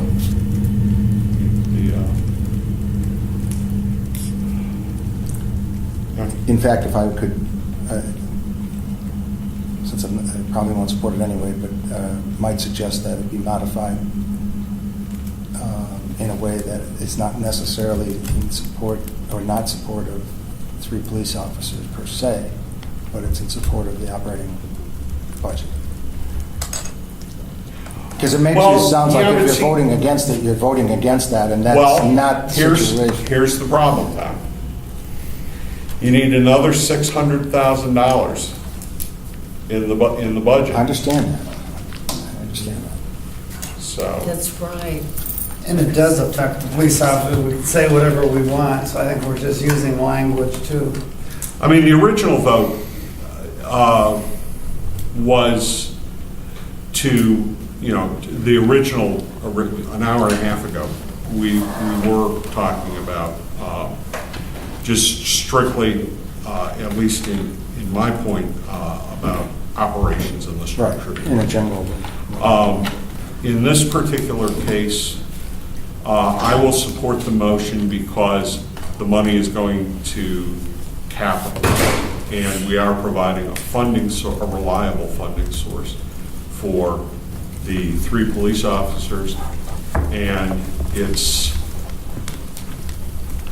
there's enough cushion there that even if we're off on the estimates, we're still going to have a funding source for those police officers. Now, you can always, look, I mean, this is a case of reasonable people can differ as to how we want to do things. So I think we should vote and just see where the chips fall, and we'll go from there. So, please, somebody repeat the motion. 0.25% increase in the sales tax, home rule sales tax, with that designated to fund 3 additional police officers, which will take up approximately $600 of the $900,000, and the other $300,000 be designated for streets and fleet, with no sunset clause. But isn't the motion 1%? No, we already passed 0.75%, so now. Okay. Explain how this differed from the original 1%, because at the end of the day, we're coming up with 1%. We're coming up with 1%, but the only operational cost that we're funding is the 3 new police officers. There was another 16% of that 1%. So the raise. 525 is Correct. now going to capital. So that's going to capital. What did we change then, or what have we restricted operations? We eliminated the portion that would go toward fund stabilization. So we're suggesting, what we're essentially doing is we're suggesting that they go ahead and hire the 3 police officers, and we're providing a funding mechanism that So would we've allow them increased- to do that. We've increased the funding. To capital, I'm sorry, capital. to streets and fleet. So you've, essentially what Yes. the operation stabilization is, we had the multi-year plan to phase out TIF interfund. So it would replace the funding that wasn't coming in anymore from the interfund transfer from DIP. So we were stabilizing what we were supporting with that funding. When we say operation stabilization, what's that code for? We don't trust operations, or? No, that was just- it's a code I'm asking for, because we seem to focus on that a lot, like, don't give anything to operations, none of this will go to operations. And I don't know the history, I've been on this 2 years, but I don't mean to put a negative spin on this, but I'm giving you what I'm hearing and what my perception has been. I think the Explain perception in the community is that the city, this is the perception in the community, that the city has plenty of money for operations, and don't increase my taxes for operations. In this particular case, it would be more palatable because it is directly being linked to an issue that is on citizens' mind. Okay. And it's well documented that when you specifically give a purpose for the increase in revenue or the tax increase, that it's going to be typically more support. So that's Okay. really what's going on.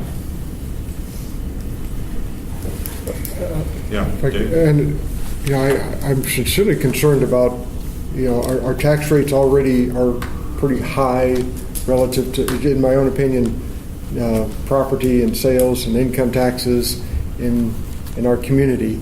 And I'm a little scared about raising any tax rate at all. Want to hire all the people we need to keep the town safe, and more than enough. We only have so many dollars to spend. And I would just hope that this maybe more modest increase would at least jumpstart getting us some good equipment out there and do something for the streets. And the economic engine is moving, keep it going as best we can, but stay growing within our revenue sources that, based on the rates that we're using right now for taxation. Well, we've already approved a 0.75% increase. Yeah, I just was For streets. making that point. Right. Okay, fair enough. And that, to me, I felt like that was putting our community at some risk because of that competitive disadvantage with other communities with lower rates. But I think for a short period of time and for that specific purpose, I thought it would be something worthwhile to recommend. Okay. Clerk, call the roll. Turzinski, No. Neely, Yes. Parker, Yes. Conlon, No. Parch, Yes. Pettle. Yes. 4 yes, 2 no.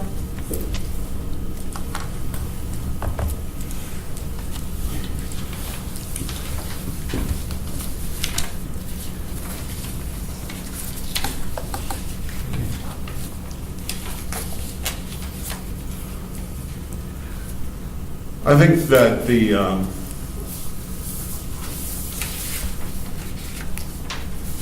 my opinion, subject to the committee's advice and consent, is that we next meet in January. That's Once the- good. That's good. With me. Okay. And we'll work with people's schedules on when that will work. I would say we'll try for the middle of the month if that works. Any reason not to continue while the city council's going to start working on this? I think that would be, back involved first again? of all, I think that would be somewhat distracting. I think there's a chance to get people confused about what we're working on. I mean, I'm willing to do that. I mean, I think as we get closer and closer, there's going to be more and more required council meetings. But if that's the committee's preference, then we can continue to meet through December. My schedule gets a little bit tighter. I'm going, And you've got multiple major holidays coming. So,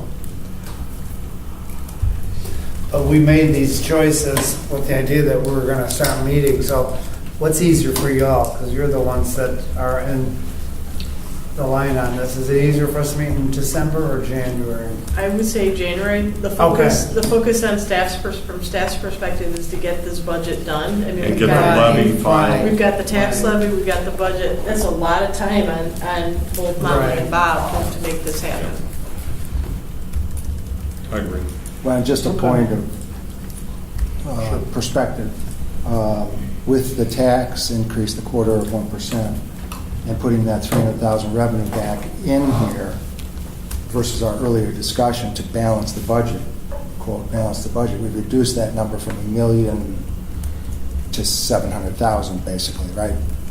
Just in broad terms, by putting this 300,000 in revenue back into the budget stream, Yes. right? Well, actually, Just to ballpark. actually, Doesn't no. go into the- We would actually increase it by 600,000. Yeah, about 6. Because the police officers are in the budget, but there was no means to fund them. Right, I'm just talking about the quarter of 1%, that's all. That's what I'm talking about. Yeah, So there's $600,000 in revenue. but that's going to, Oh, you're saying, I'm you're talking- saying that that's a direct offset? yes, right, so we, Okay. to recap, we've added back a quarter of 1% of my, 3/4 is definitely going to capital. We've added back another 1/4%, of which we've kind of split that 1/4% into two pieces. One of it's to fund the 3 police officers at a total cost of, Just under 600,000. and there's a remaining 300,000 that's going to go to capital, Correct. not to operations. Correct. So now, our operating budget was a deficit of $1 million. We've just we put 300,000 back into the revenue stream. So But not- the operating budget that needs to be resolved, budget to balance, is 700,000. Where's With the 300,000. 300, there's no 300,000 for operations now. Because No, that the was, police officers, they're in the budget. That's Well, that's 6. That's that's 600,000. 600,000. That's 6. I'm sorry, we could want you to- 600,000. Okay, all right. I'm sorry, So, all right. So it's 600. I'll 600, take the yeah, other. I agree with you Yes, on that. yep. Right. Can I clarify? One, we won't get a full 600,000 in the first year. Yeah, You get right, three Right. years. So the balance of it will Exactly. be So more. actually, he's right, it's 300,000. Oh, it's going to be higher. Just- No, no, what I'm saying Yeah, is that this- what's going back in terms of revenue Right, this year. is So they're going 300,000. to be faced with a somewhat smaller problem to reconcile. Yeah, so it's only $700,000. Wow. And, you know, Tom, if you contribute 350,000 of that, Yeah. with all the I don't know. excess you got laying Yeah, around. yeah. My golf winnings aren't anywhere near that. Okay. All right, I'd like to entertain a motion to adjourn. Well, wait, we missed Yeah. number 7, other items. Oh, okay, go ahead. We never finished the discussion on how we get this information in the future, how as members we are going to distribute this material, so we're getting them at least 24 hours before a meeting time. I would ask that there is a policy, How and would it we is find that? a written policy. Where is that? It is in the minutes of, like, the second to the last meeting of last year. We have We have a policy, or I mean, a binder that says if you're on the FAC, these are some things that, that we do not have. okay. We, We'll find the minutes. yeah, And that's fine. we I'm do, not- I mean, we actually What I'm phrased suggesting is, it. we've got all this stuff together, I've got an assistant that would be happy to help us put it together, so when Yeah. Ron or Steve comes on, we could say, here's some Right. overview materials, because we've been on this for a long time, some of us have not, so. Right. No, but we need to get that, and as new members, we need to know what the policy is, which is. It's even helpful, I think, for Owen, because then you kind of refresh. Right, You no, know, it's that's- easy to forget yeah, stuff. It's easy, but it was very specific. I mean, it had dates in it, and. I thought we did. Yeah, All right. Among one another, you mean? Like if, Yes. for the that six in of us order, get in materials order to in be our hands. discussed at a meeting, yes, it had to be made available. to all the people? Yes. And since And we to the cannot public. communicate with one, okay. You can one-way Communicate with one communicate way, with so everybody. With each- Yeah. okay, all right, that's true, But that's true. the other thing that we talked about was the fact that, and this is actually preferable, you'll send it to staff and they'll send it out to everybody A mass, yeah. on the committee. All right, now, I'll make a motion to adjourn. Okay. Second. So we're talking about, as we adjourn, a meeting in mid-January Yes. to deal with the 5-year financial forecast Yeah. and the plan associated with it. To plan. I mean, there's No. there's a, no. I'm What sorry, I think I'm on Python. What I'm saying is to prioritize Okay, the steps that we want to go Okay. through. all right. Would it be too late, or is it worthless for, I had sent an email to Molly, we were going to try to talk, and I understand I should have sent it to each one of the committee individually, so you guys could see the questions that caught my eye in the budget. Do you want to see that now, or should I just keep it to myself? No, sure, Or is it better for Molly to? yeah, because that can help inform our our go forward. Ongoing Our discussion. go forward is going to be, Yeah. And some of my observations, you all might see that they were silly or I just lacking education in there, but I thought it would be some things we can We all talk come from a about. different frame of reference, and that's. So very helpful. you'll send that out and All right. Okay, all those in favor say aye. Aye. Opposed?